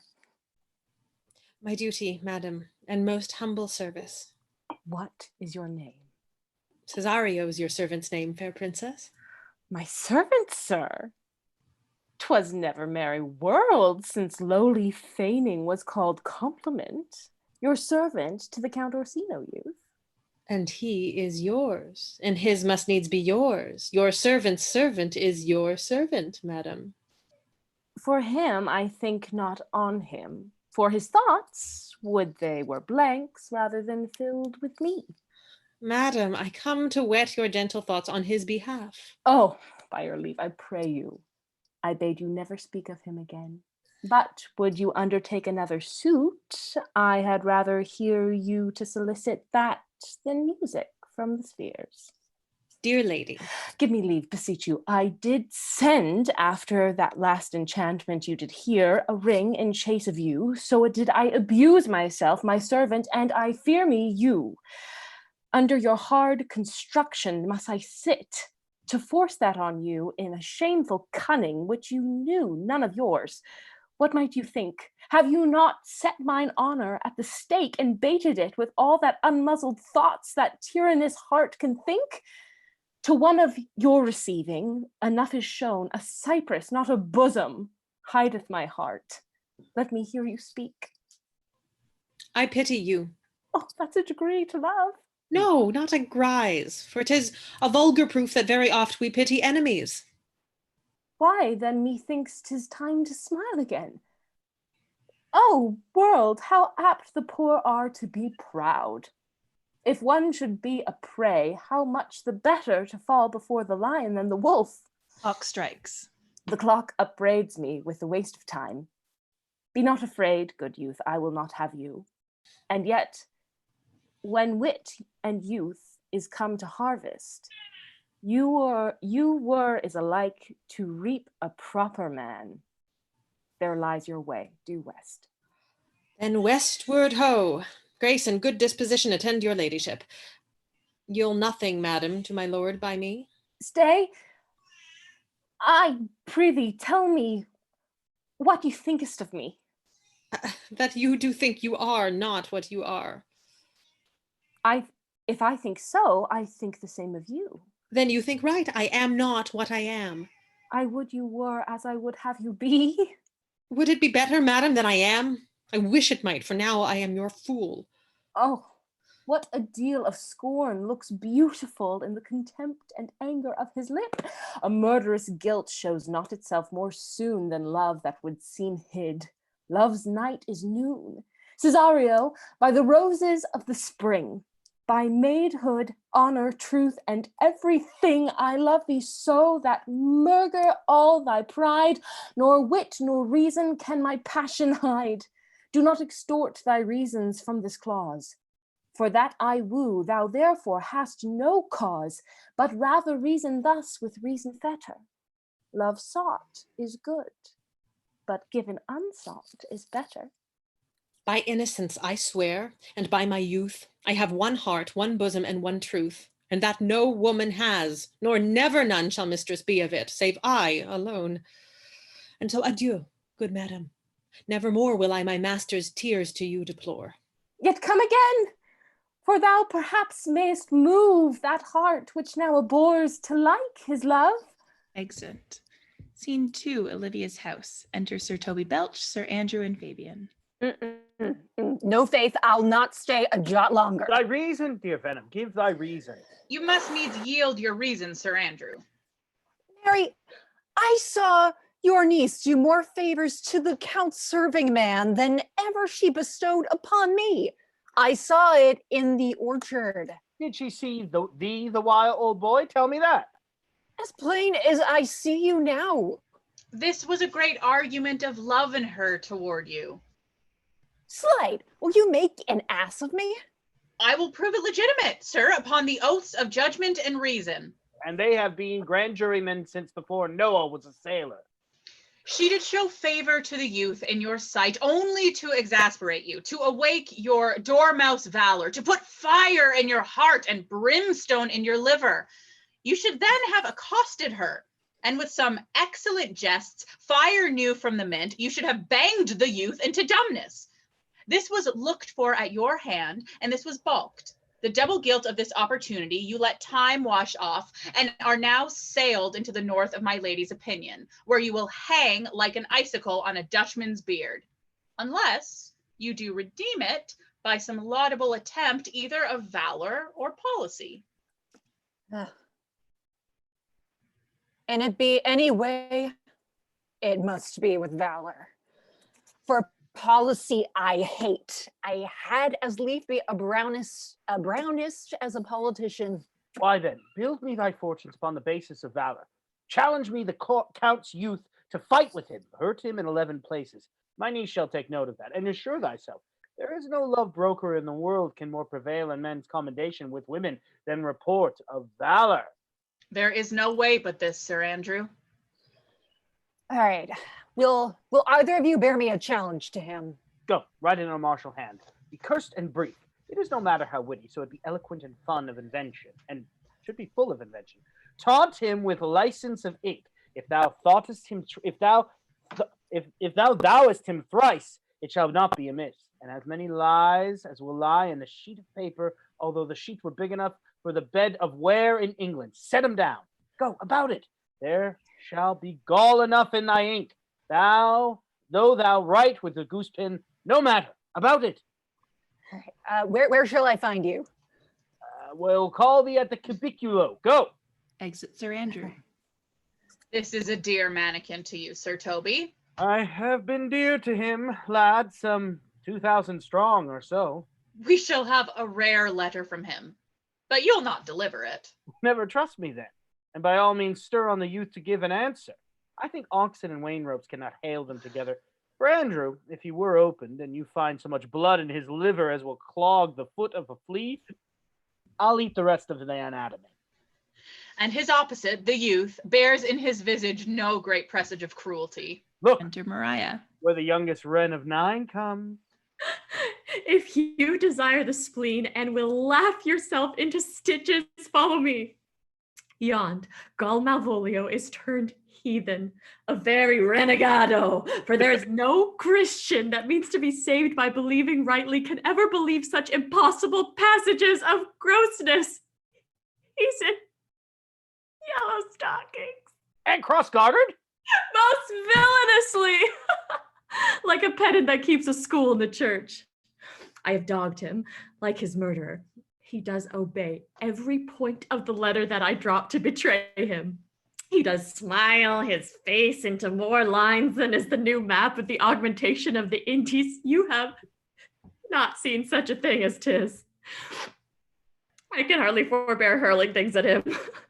I know my lady will strike him. If she do, he'll smile and take it for a great favor. Come, bring us where he is. Exeunt. Scene 3, a street. Enter Sebastian, now played by Tori, and Antonio. I would not by my will have troubled you, but since you make your pleasure of your pains, I will no further chide you. I could not stay behind you. My desire more sharp than filed steel did spur me forth, and not all love to see you, though so much as might have drawn one to a longer voyage, but jealousy what might befall your travel, being skillless in these parts, which to a stranger, unguided and unfriended, often prove rough and unhospitable. My willing love, the rather by these arguments of fear, set forth in your pursuit. My kind Antonio, I can no other answer make, but thanks, and thanks. And ever oft good turns are shuffled off with such uncurrent pay. But were my worth as is my conscience firm, you should find better dealing. What's to do? Shall we go see the relics of this town? Tomorrow, sir. Best first go see our lodging. I am not weary, and 'tis long tonight. I pray you, let us satisfy our eyes with the memorials and the things of fame that do renown this city. Would you'll pardon me? I do not without danger walk these streets. Once in a sea fight against the Count and his galleys, I did some service of such note indeed that were I ta'en here, it would scarce be answered. Belike you slew great number of his people. The offense was not of such a bloody nature, albeit the quality of the time and quarrel might well have given us bloody argument. It might have since been answered in repaying what we took from them, which for traffic's sake most of our city did. Only myself stood out, for which, if I be lapsed in this place, I shall pay dear. Do not then walk too open.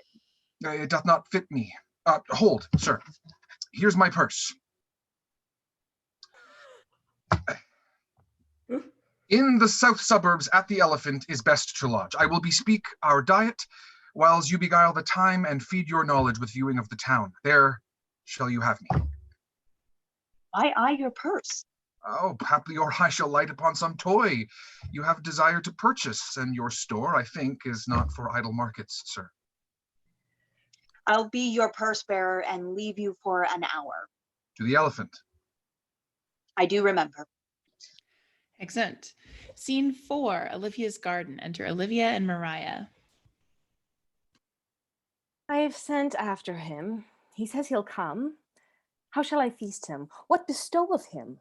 For youth is bought more oft than begged or borrowed. I speak too loud. Where's Malvolio? Is he sad and civil, and suits well for a servant with my fortunes? Where is Malvolio? He's coming, madam, but in a very strange manner. He is sure possessed, madam. Why, what's the matter? Does he rave? No, madam, he does nothing but smile. Your ladyship were best to have some guard about you if he come, for sure the man is tainted in Swits. Go call him hither. Exit Mariah. I am as mad as he, if sad and merry madness equal be. Re-enter Mariah with Malvolio. Oh, now Malvolio. Oh.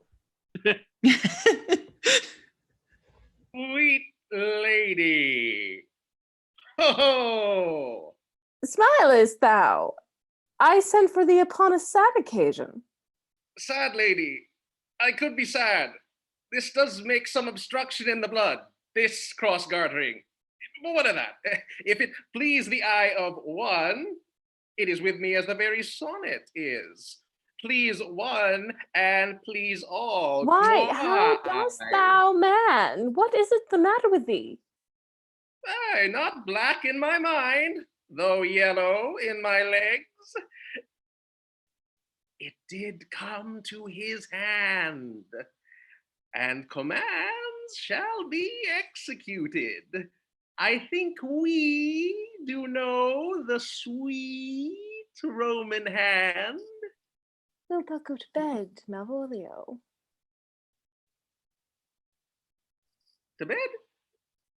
Aye, sweet heart, I'll come to thee. God comfort thee. Why dost thou smile so and kiss thy hand so oft? How do you, Malvolio? At your request, yes. Nightingales answer daws. Psh. Why appear you with this ridiculousness before my lady? Be not afraid of greatness. 'Tis well writ. What meanest thou by that, Malvolio? Some are born great. Some achieve greatness. What sayest thou? And some have achievedness crust upon Heaven them. restore thee. Oh, remember who commended thy yellow stockings? The yellow stockings. And wish to see thee ever cross-gartered. Cross-gartered. Go to, thou art made, if thou desirest to be so. Am I made? If not, let me see thee a steward still. Why, this is very midsummer madness. Enter servant. Oh no. What happened? Madam, the young gentleman of the Count Orsino's is returned. I could hardly entreat him back. He attends your ladyship's pleasure. I'll come to him. Exit servant. Good, Maria. Let this fellow be looked to. Where's my cousin Toby? Let some of my people have a special care of him. I would not have him miscarry for the half of my dowry. Exit Olivia and Mariah. Mwah. I. Do you come near me now? No worse man than Sir Toby to look to me. This concurs directly with the letter. She sends him on purpose, that I may appear stubborn to him. For she incites me to that in the letter. Cast thy humble slough, says she. Oh, be opposite with a kinsman, surly with servants. Let thy tongue tang with arguments of state. Put thyself into the trick of singularity, and consequently sets down the manner how, as a sad face, a reverend carriage, a slow tongue, in the habit of some sir of note, and so forth. I have limed her. But it is Jove's doing, and Jove's make me thankful. And when she went away now, let this fellow be looked to. Fellow, not Malvolio, no, not after my degree, but fellow. Why, everything adheres together. Why, no drama of a scruple, no scruple of a scruple, no obstacle, nor incredulous or unsafe circumstance. What can be said? Nothing that can be can come between me and the full prospect of my hopes. Well, Jove, not I, is the doer of this, and he is to be thanked. Why?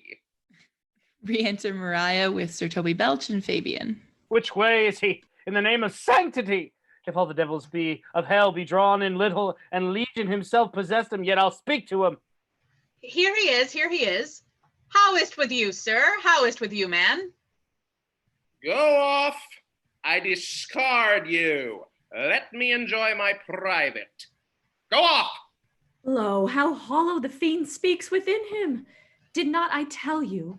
Sir Toby, my lady prays you to have care of him. Does she so? Woo! Go to, peace. We must deal gently with him. Let me alone.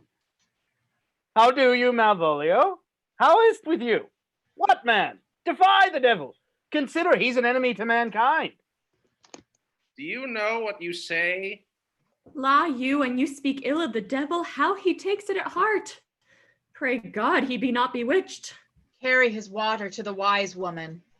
Marry, it shall be done tomorrow morning if I live. My lady would not lose him for more than I'll say. Now, mistress? Oh, Lord. Prithee, hold thy peace. This is not the way. Do you not see you move him? Let me alone with him. No way but gentleness. Gently. The fiend is rough and will not be roughly used. Why? How now, my ball cock? How dost thou, Chuck? Sir. I thee, come with me. What, man? 'Tis not for gravity to play at cherry pit with Satan. Hang him, foul collier.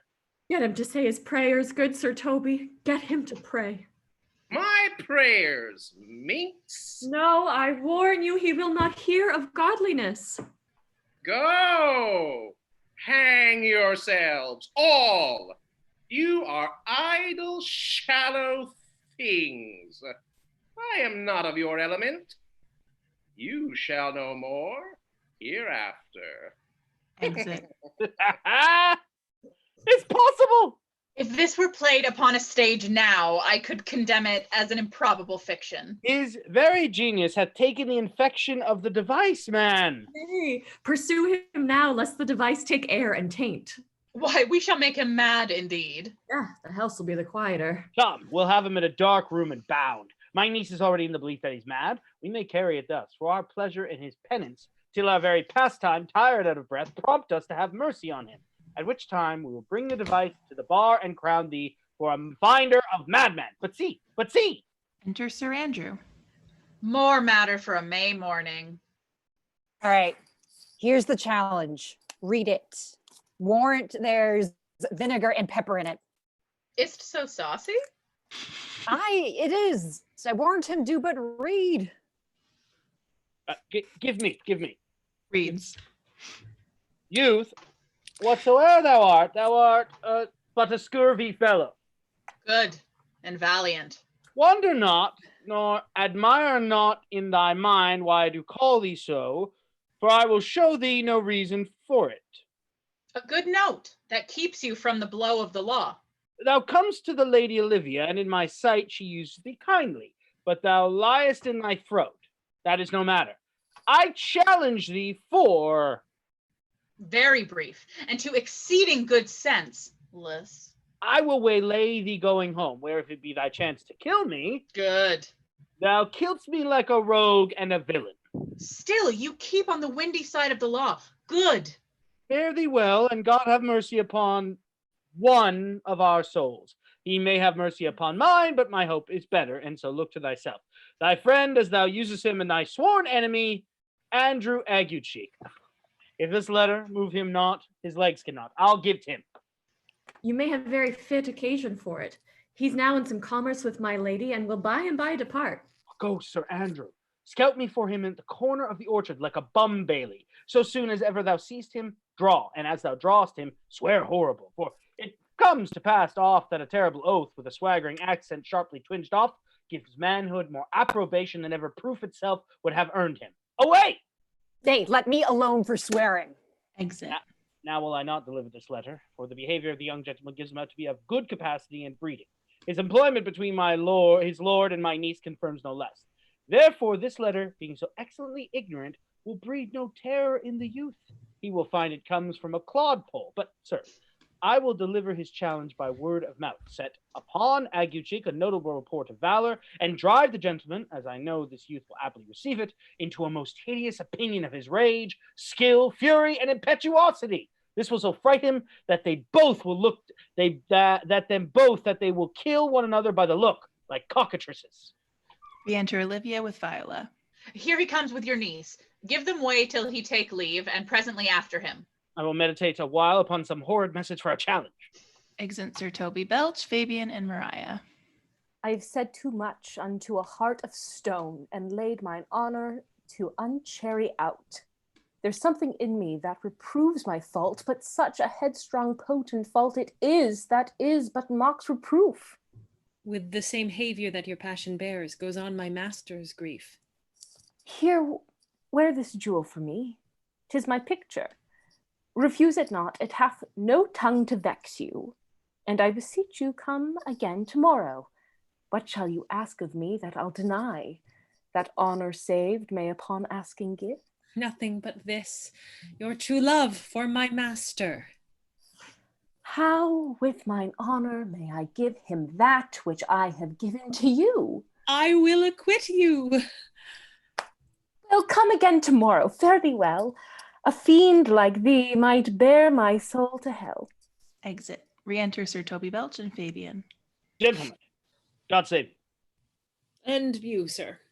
That defense thou hast, betake thee to it. Of what nature the wrongs are thou hast done him, I know not. But thy interceptor, full of despite, bloody as the hunter, attends thee at the orchard end. Dismount thy tuck, be yare in thy preparation, for thy assailant is quick, skillful, and deadly. You mistake, sir. I am sure no man hath any quarrel to me. My remembrance is very free and clear of any image of offense done to any man. You'll find it otherwise, I assure you. Therefore, if you hold your life at any price, betake you to your guard, for your opposite hath in him what your strength, skill, and wrath can furnish man withal. Pray you, sir, what is he? He is a knight, dubbed with unhatched rapier and on carpet consideration. But he is a devil in private brawl. Souls and bodies hath the force three. And his incensement at this moment is so implacable that satisfaction can be none, but by pangs of death and sepulchre. Hobnob is the word. Give it or take it. I will return again into the house and desire some conduct of the lady. I am no fighter. I have heard of some kind of men that put quarrels purposely on others to taste their valor. Belike this is a man of that quirk. Sir, no, his indignation derives itself out of the very competent injury. Therefore, get you on and give him his desire. Back you shall not to the house, unless you undertake that with me, which with as much safety as you might answer him. Therefore, on, and strip your sword stark naked. For meddle you must, that's certain, or forswear to wear iron about you. This is as uncivil as strange. I beseech you, do me this courteous office as to know of the knight what my offense to him is. It is something of my negligence, nothing of my purpose. I will do so. Signor Fabian, stay you by this gentleman to my return. Exit. Pray you, sir, do you know of this matter? I know the knight is incensed against you, even to a mortal arbitrament, but nothing of the circumstance more. I beseech you, what manner of man is he?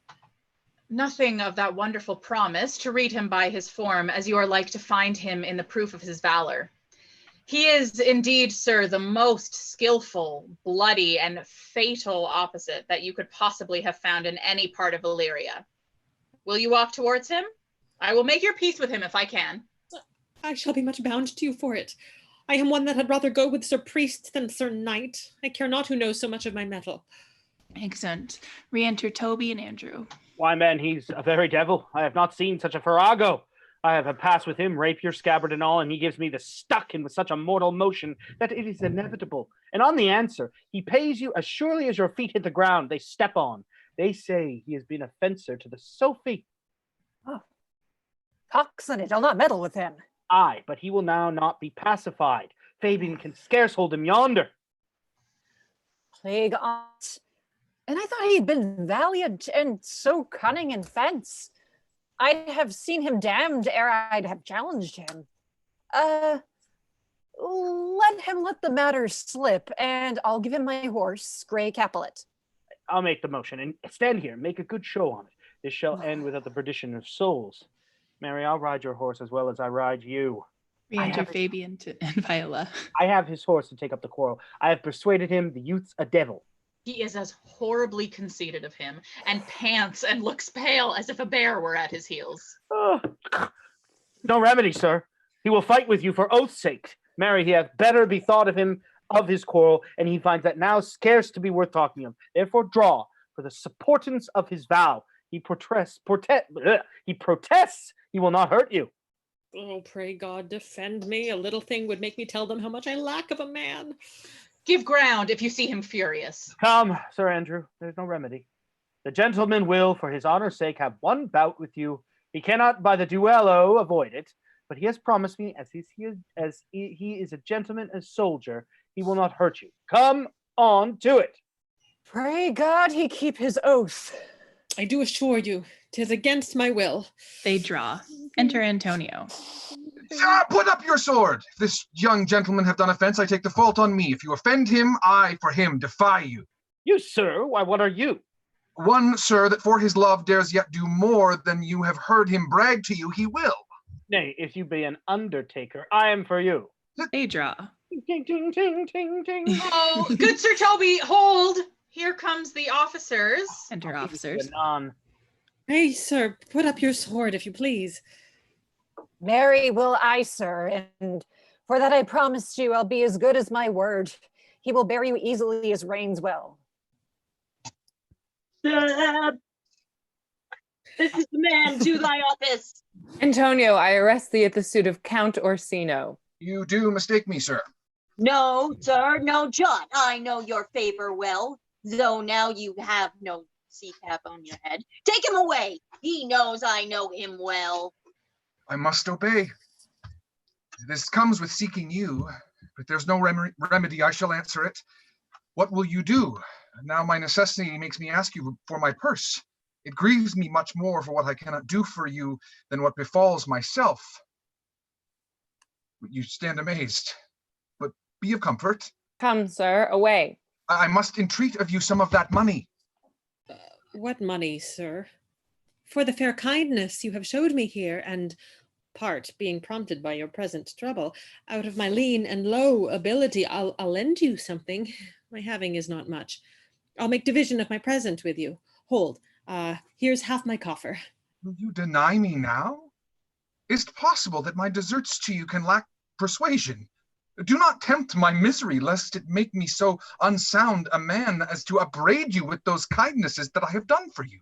I know of none, nor know I you by any voice or any feature. I hate ingratitude more in a man than lying, vainness, babbling, drunkenness, or any taint of vice whose strong corruption inhabits our frail blood. Oh, the heavens themselves. Come, sir, I pray you, go. Let me speak a little. This youth that you see here, I snatched one half out of the jaws of death. We leaved him, and with such sanctity of love, and to his image, which methought did promise most venerable worth, did I devotion. That to us. The time goes by. Away. Oh, but oh, how vile and idle proves this God thou hast, Sebastian, done good feature shame. In nature there's no blemish but the mind, none can be called deformed but the unkind. Virtue is beauty, but the beauteous evil are empty trunks overflourished by the devil. The man grows mad. Away with him. Come, come, sir. Lead me on. Exit with officers.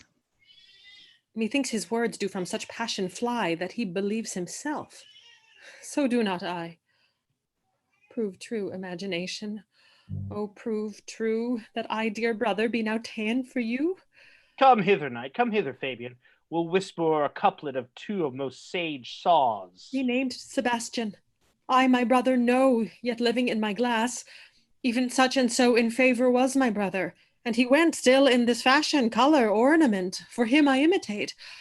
Oh, if it prove tempests are kind and salt waves fresh in love. Exit. A very dishonest, paltry boy, and more a coward than a hare. His dishonesty appears in leaving his friend here in necessity and denying him. And for his cowardship, ask Fabian. A coward, a most devout coward, religious in it. Slid, I'll after him again and beat him. Do, cuff him soundly, but never draw thy sword. And I do not. Come, let's see the event. I dare lay any money, 'twill be nothing yet. Exit.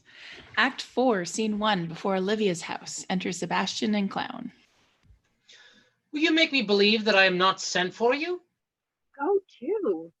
Thou art a foolish fellow. Let me be clear of thee. Well held out in faith.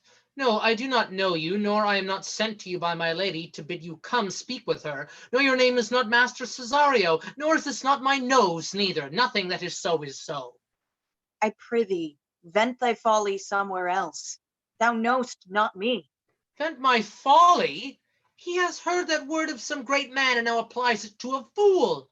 Vent my folly. I'm afraid this great lubber, the world, will prove a cockney. I prithee now, ungird thy strangeness and tell me what I shall vent to my lady. Shall I vent to her that thou art coming? I prithee, foolish Greek, depart from me. There's money for thee. If you tarry longer, I shall give worse payment. By my troth, thou hast an open hand. These wise men that gives fools money get themselves a good report after 14 years' purchase. Enter Andrew, Toby, and Fabian. Now, sir, have I met you again. There's for you. Where did I go? Why, there's for thee. And there. And there. Are all the people mad? Hold, sir, I'll throw your dagger over the house. This will I tell my lady straight. I would not be in some of your coats for 2p. Exit. Come on, sir, hold. Nay, let him alone. I'll go another way to work with him. I'll have an action of battery against him if there be any law in Illyria. Though I struck him first, yet it's no matter for that. Let go thy hand. Come, sir, I will not let go. Come, my young soldier, put up your iron. You are well fleshed. Come on. I will be free from thee. What wouldst thou now? If thou darest tempt me further, draw thy sword. What? Now then, I must have an ounce or two of thy malapit blood from you. Enter Olivia. Toby, on thy life, I charge thee, hold. Madam. Will it be ever thus, ungracious wretch? Fit for the mountains and the barbarous caves where manners ne'er were preached. Out of my sight.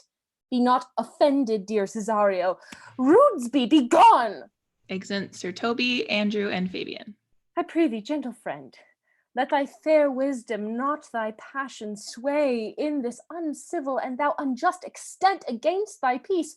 Go with me to my house, and hear thou there how many fruitless pranks this ruffian hath botched up, that thou thereby mayst smile at this. Thou shalt not choose, but go, do not deny. Beshrew his soul for me. He started one poor heart of mine in thee. relish is in this? How runs the stream? Or I am mad, or else this is a dream. Let fancy still my sense in leaf deep. If it be thus to dream, still let me sleep. Nay, come, I prithee, wouldst thou be ruled by me? Madam, I will. Oh, say so, and so be. Scene 2, Olivia's house. Enter Mariah and Clown. Nay, I prithee, put on this gown and this beard. Make him believe thou art Sir Topaz the curate. Do it quickly. I'll call Sir Toby the whilst.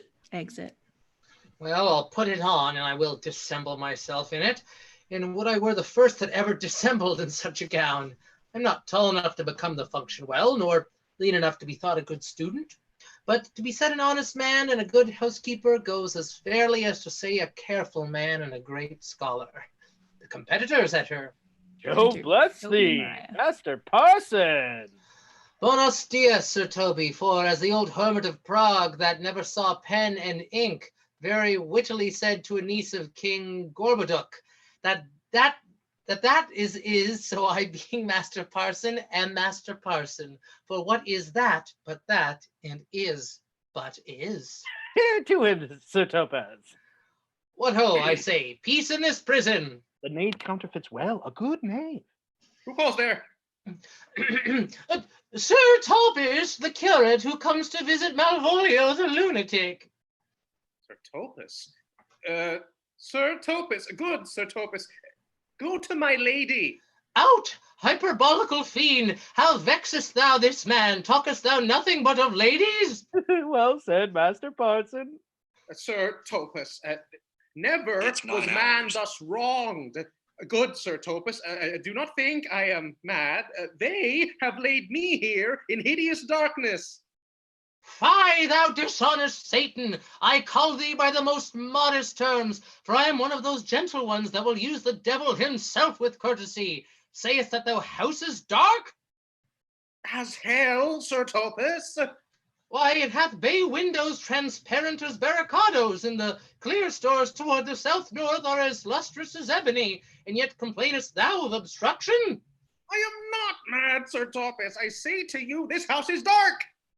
Madman, thou errest. I say there is no darkness but ignorance, in which thou art more puzzled than the Egyptians in their fog. I say this house is as dark as ignorance, though ignorance were as dark as hell, and I say there was never man thus abused. I am no more mad than you are. Make the trial of it in any constant question. What is the opinion of Pythagoras concerning wild fowl? That the soul of our grandam might happily inhabit a bird. What thinkest thou of his opinion? I think nobly of the soul, and no way approve his opinion. Fare thee well. Remain thou still in darkness. Thou shalt hold the opinion of Pythagoras ere I will allow of thy wits, and fear to kill a woodcock, lest thou dispossess the soul of thy grandam. Fare thee well. Sir Topaz, Sir Topaz, Sir Topaz. My most exquisite Sir Topaz. Nay, I am for all waters. Thou mightst have done without this beard and gown. He sees thee not. To him in thine own voice, and bring me word how thou findest him. I would we were well rid of this knavery. If he may be conveniently delivered, I would he were. For now I am so far in offence with my niece that I cannot pursue with any safety disport to the upshot. Come by and by to my chamber. Exit Toby and Mariah. Hey, Robin, jolly Robin, tell me how thy lady does. Who? My lady is unkind, Purdy. Who? Alas, why is she so? Fool, I say. She loves another. What? Who? Who calls, huh? Good fool. As ever thou wilt deserve well at my hand. Help me to a candle, and pen, ink and paper. As I am a gentleman, I will live to be thankful to thee for it. Master Malvolio? I, good fool, Alas, sir, how fell you beside your 5 wits? Fool, there was never a man so notoriously abused. I am as well in my wits, fool, as thou art. But as well, then you are mad indeed if you be no better in your wits than a fool. They have propertied me.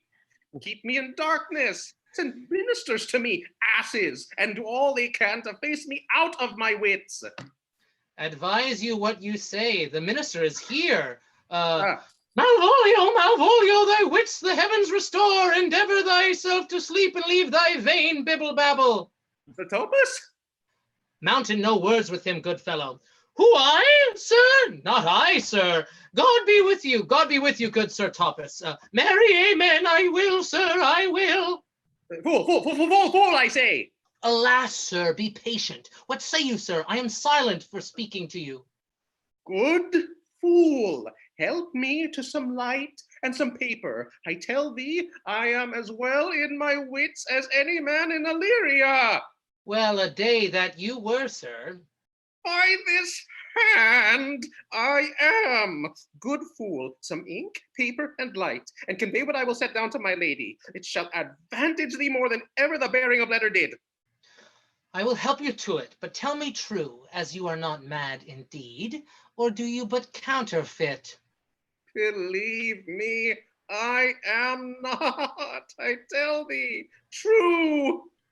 Nay, I'll never believe a madman till I see his brains. I will fetch you light and paper and ink.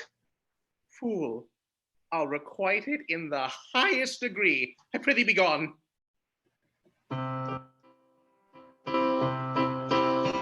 I am gone, sir, and anon, sir, I'll be with you again. In a trice, like to the old vice you need to sustain. For with dagger of laugh, in his rage and his wrath, cries a hot to the devil. Like a mad lad, pare thy nails, dad, adieu, good man devil. Go, damn it, go! Exit. Scene 3, Olivia's garden. Enter Sebastian.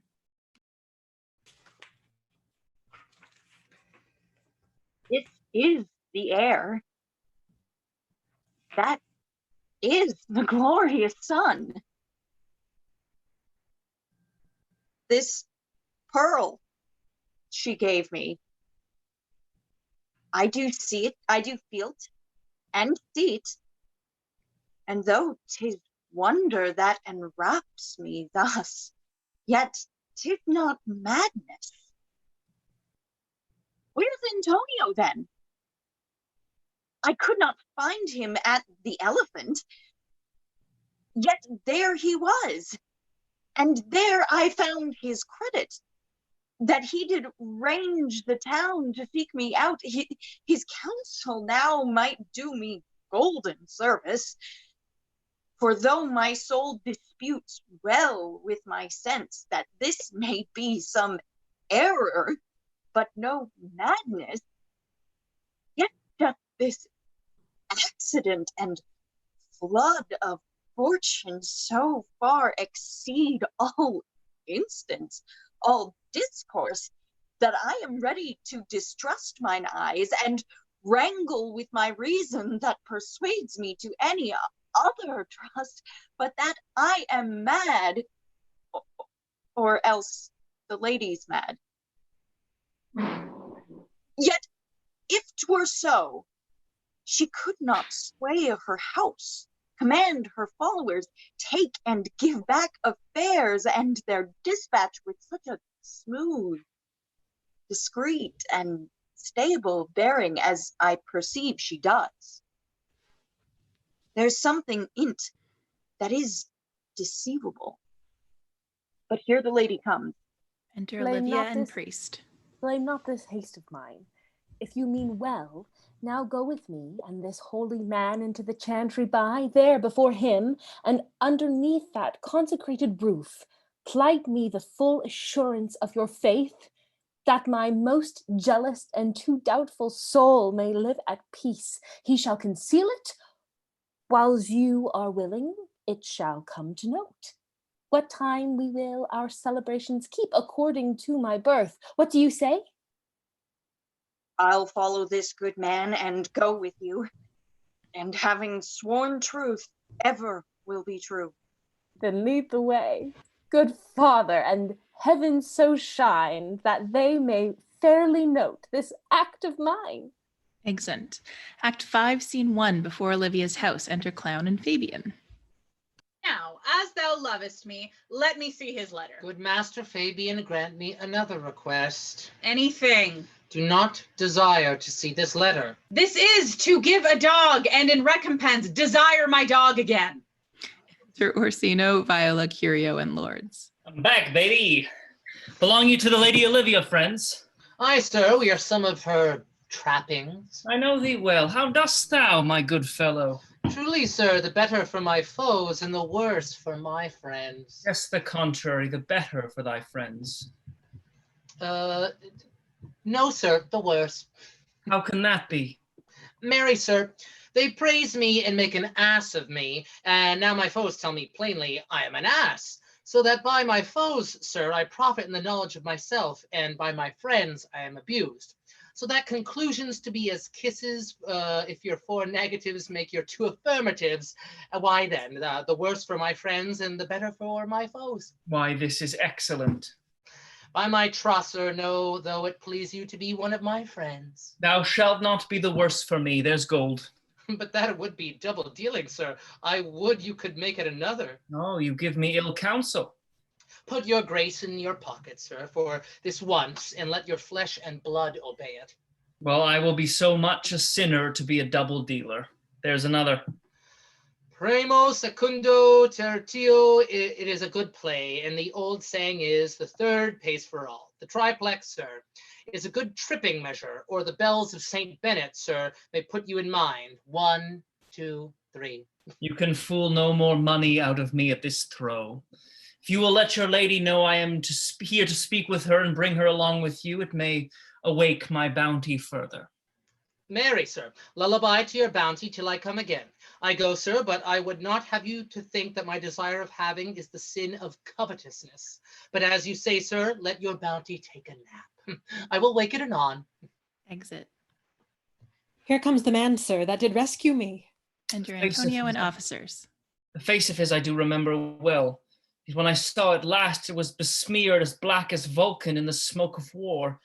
A bobbling vessel was he captain of, for shallow draught and bulk unprizable, with which such scatheful grapple did he make with the most noble bottom of our fleet.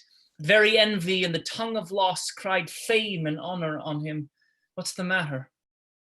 Orsino, this is that Antonio that took the Phoenix and her fraught from Candy. And this is he that did the tiger board when your young nephew Titus lost his leg. Here in the streets, desperate of shame and state, in private brabble did we apprehend him. He did me kindness, sir, drew on my side, but in conclusion put strange speech upon me. I know not what 'twas, but distraction. Notable pirate, thou salt water thief! What foolish boldness brought thee to their mercies, whom thou, in terms so bloody and so dear, hast made thine enemies? Orsino, noble sir, be pleased that I shake off these names you give me. Antonio never yet was thief or pirate, though I confess on base and ground enough Orsino's enemy. A witchcraft drew me hither. That most ungrateful boy there by your side, from the Rude's sea enraged and foamy mouth did I redeem. A wreck, past hope he was. His life I gave him, and did thereto add my love, without retention or restraint. All his in dedication. For his sake did I expose myself, pure for his love, into the danger of this adverse. Drew to defend him when he was beset, where, being apprehended, his false cunning, not meaning to partake with me in danger, taught him to face me out of his acquaintance, and grew a 20 years removed thing, well, one would wink, denied me mine own purse, which I had recommended to his use not a half an hour before. How can this be? When came he to this town? Today, my lord, and for 3 months before, no interim, not a minute's vacancy, both day and night did we keep company. Here comes Enter Olivia in attendance. Here comes the Countess. Now heaven walks on earth. But for thee, fellow, thy words are madness. 3 months this youth hath tended upon me. More of that anon. Take him aside. What would my lord but that he may not have, wherein Olivia may seem serviceable? Cesario, you do not keep promise with me. Madam. Gracious Olivia. What do you say, Cesario? Good my lord. My lord would speak, my duty hushes me. If it be aught to the old tune, my lord, it is as fat and fulsome as mine ear, as howling after music. Still so cruel. Still so constant, lord. What, to perverseness? You uncivil lady, to whose ingrate and unauspicious altars my soul, the faithfulest offerings, hath breathed out, that ere devotion tendered, what shall I do? Even what it please, my lord, that shall become him. What should I not, had I the heart to do it? Like to the Egyptian thief at point of death, kill what I love? A savage jealousy that sometimes savors nobly, but hear me this. Since you to non-regardance cast my faith, and that I partly know the instrument that screws me from my true place in your favor, live you the marble-breasted tyrant still. But this your minion, whom I know you love, and whom by heaven I swear I tender dearly, him will I tear out of that cruel eye, where he sits crowned in his master's spite. Come, boy, with me. My thoughts are ripe in mischief. I'll sacrifice the lamb that I do love to spite a raven's heart within a dove. And I, most jocund, apt, and willingly to do you rest 1,000 deaths would die. Where goes Cesario? After him I love, more than I love these eyes, more than my life, more by all mores than e'er I shall love wife.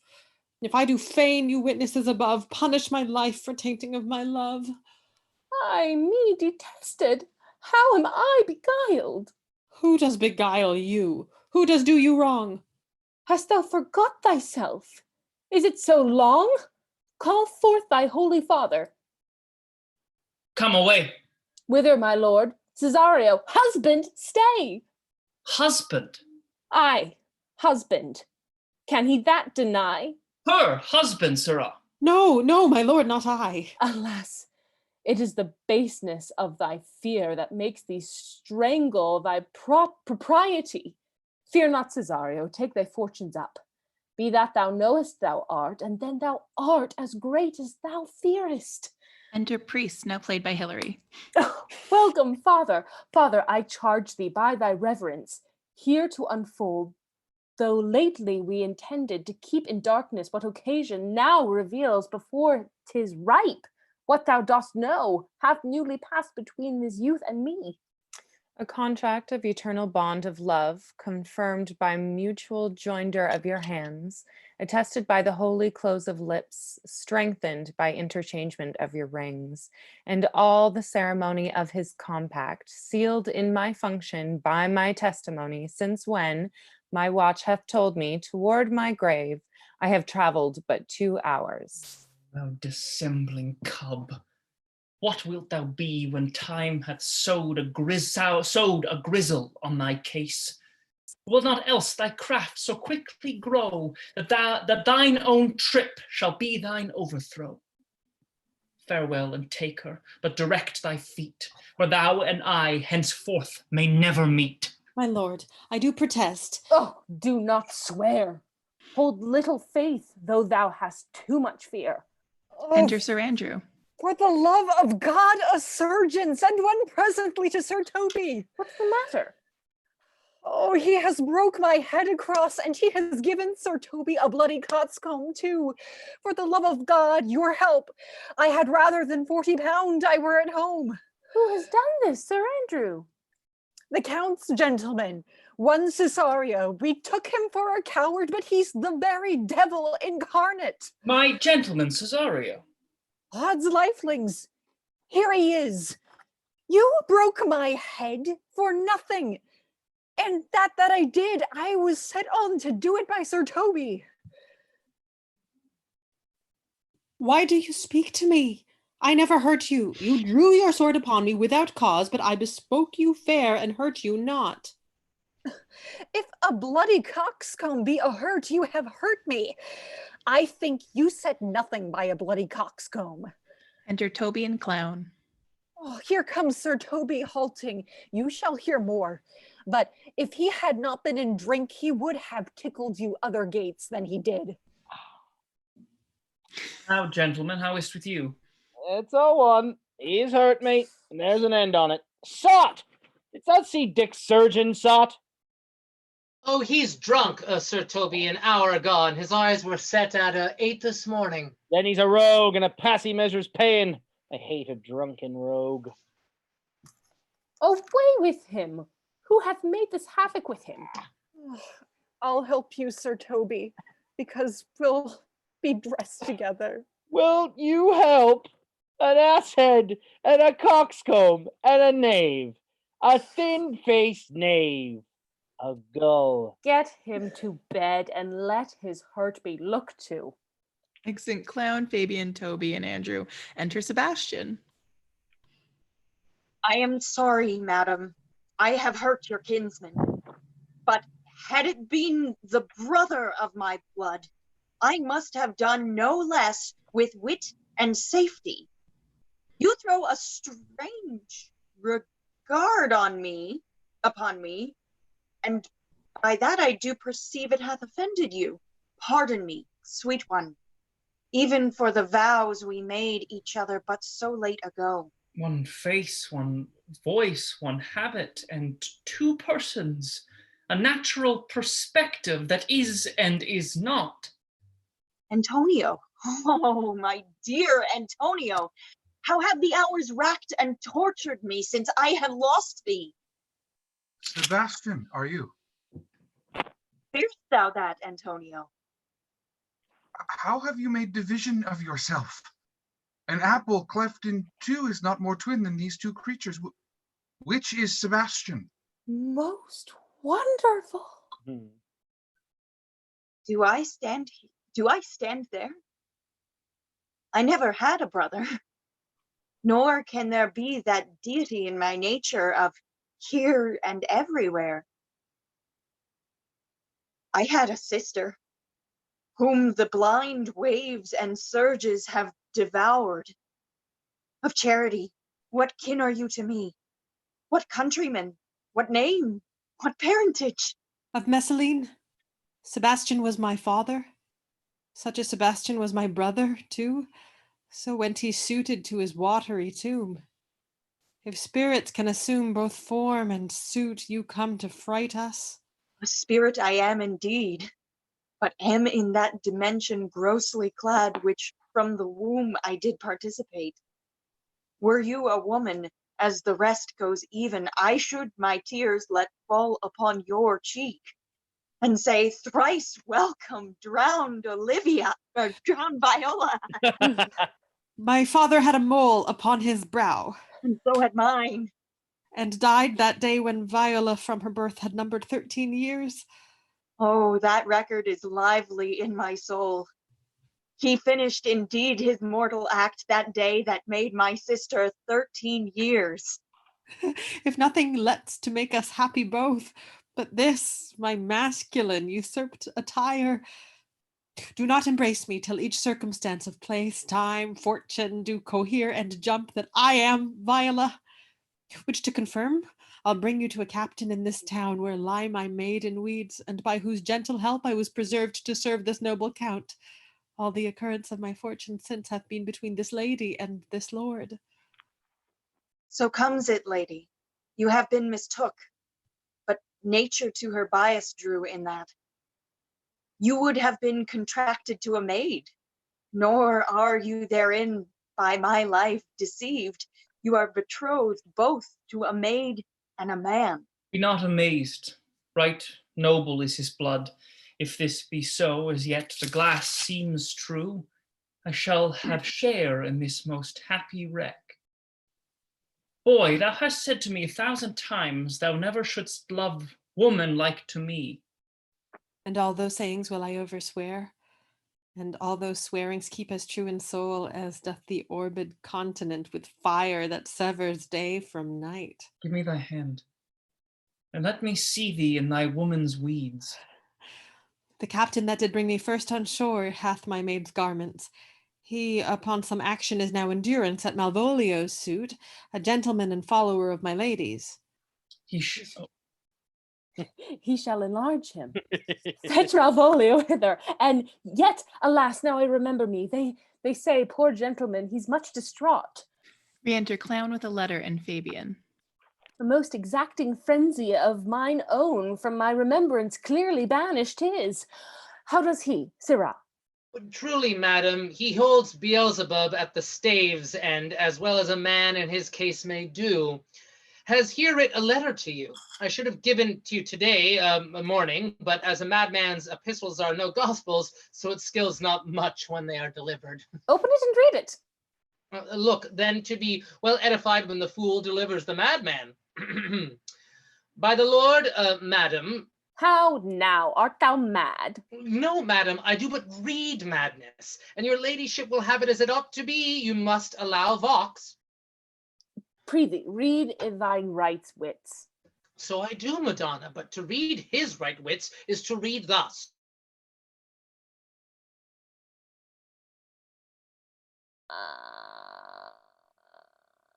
Read it, you, Sirrah?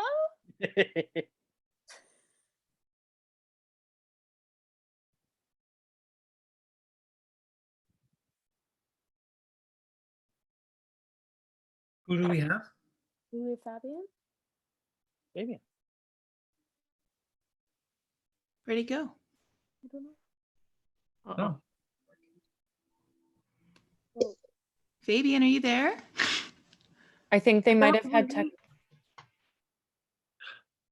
Okay, Hillary, why don't you read the letter? Can you hear me?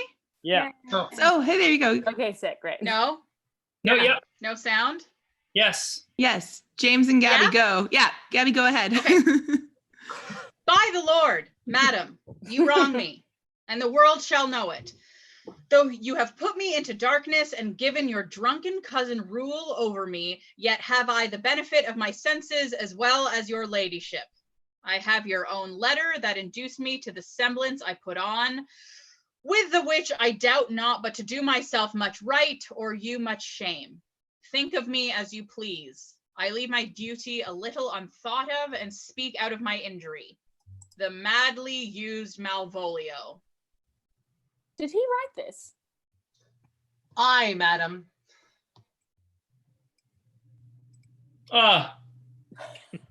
This savors not much of the distraction.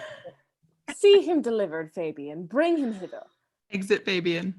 My lord, so please you, these things further thought on, to think me as well a sister as a wife.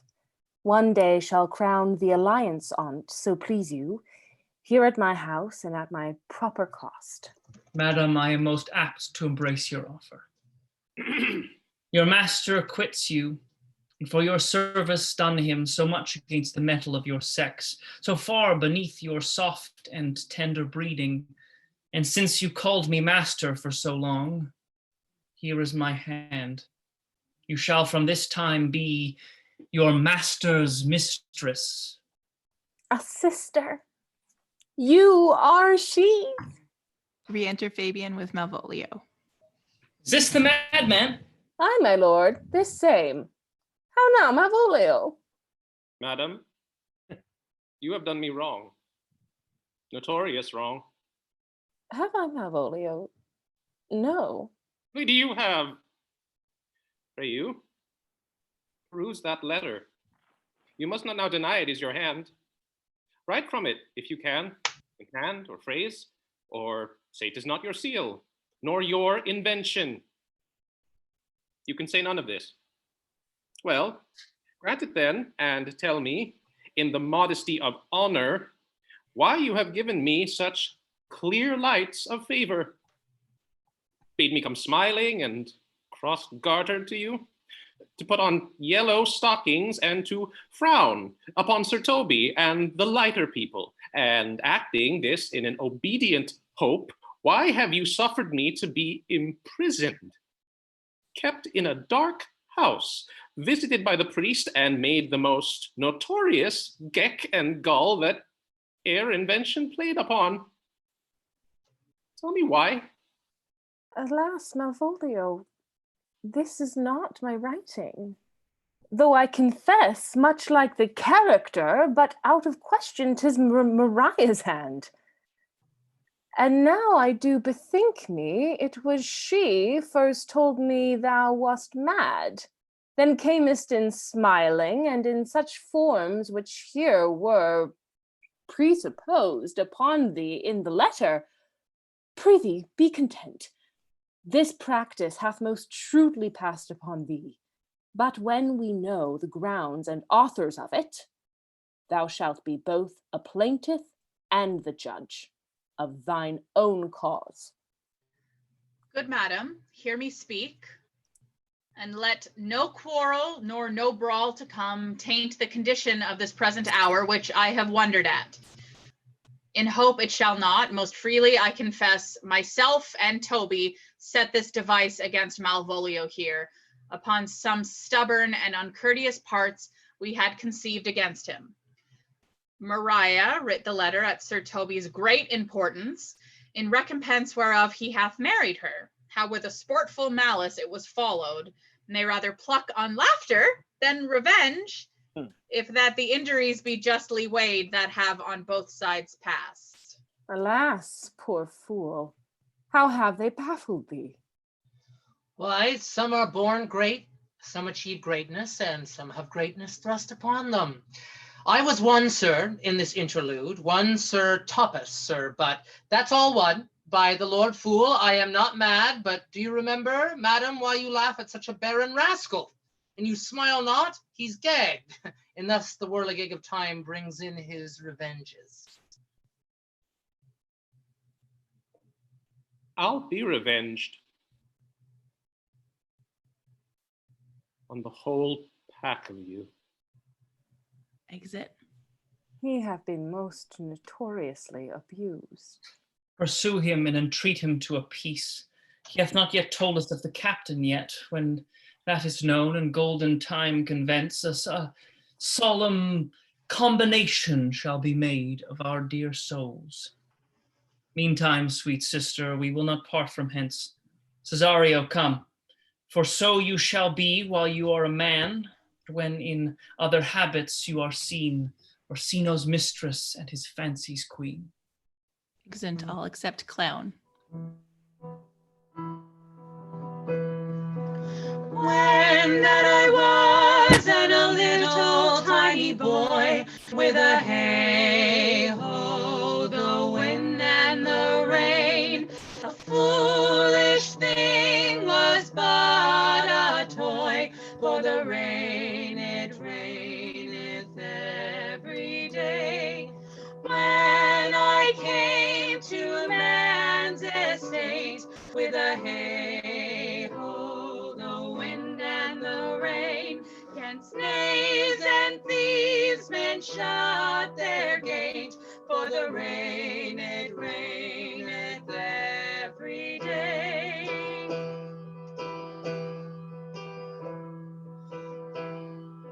When I came alas to wife, with a hey-ho, the wind and the rain, by swaggering could I never thrive, for the rain, it raineth every day.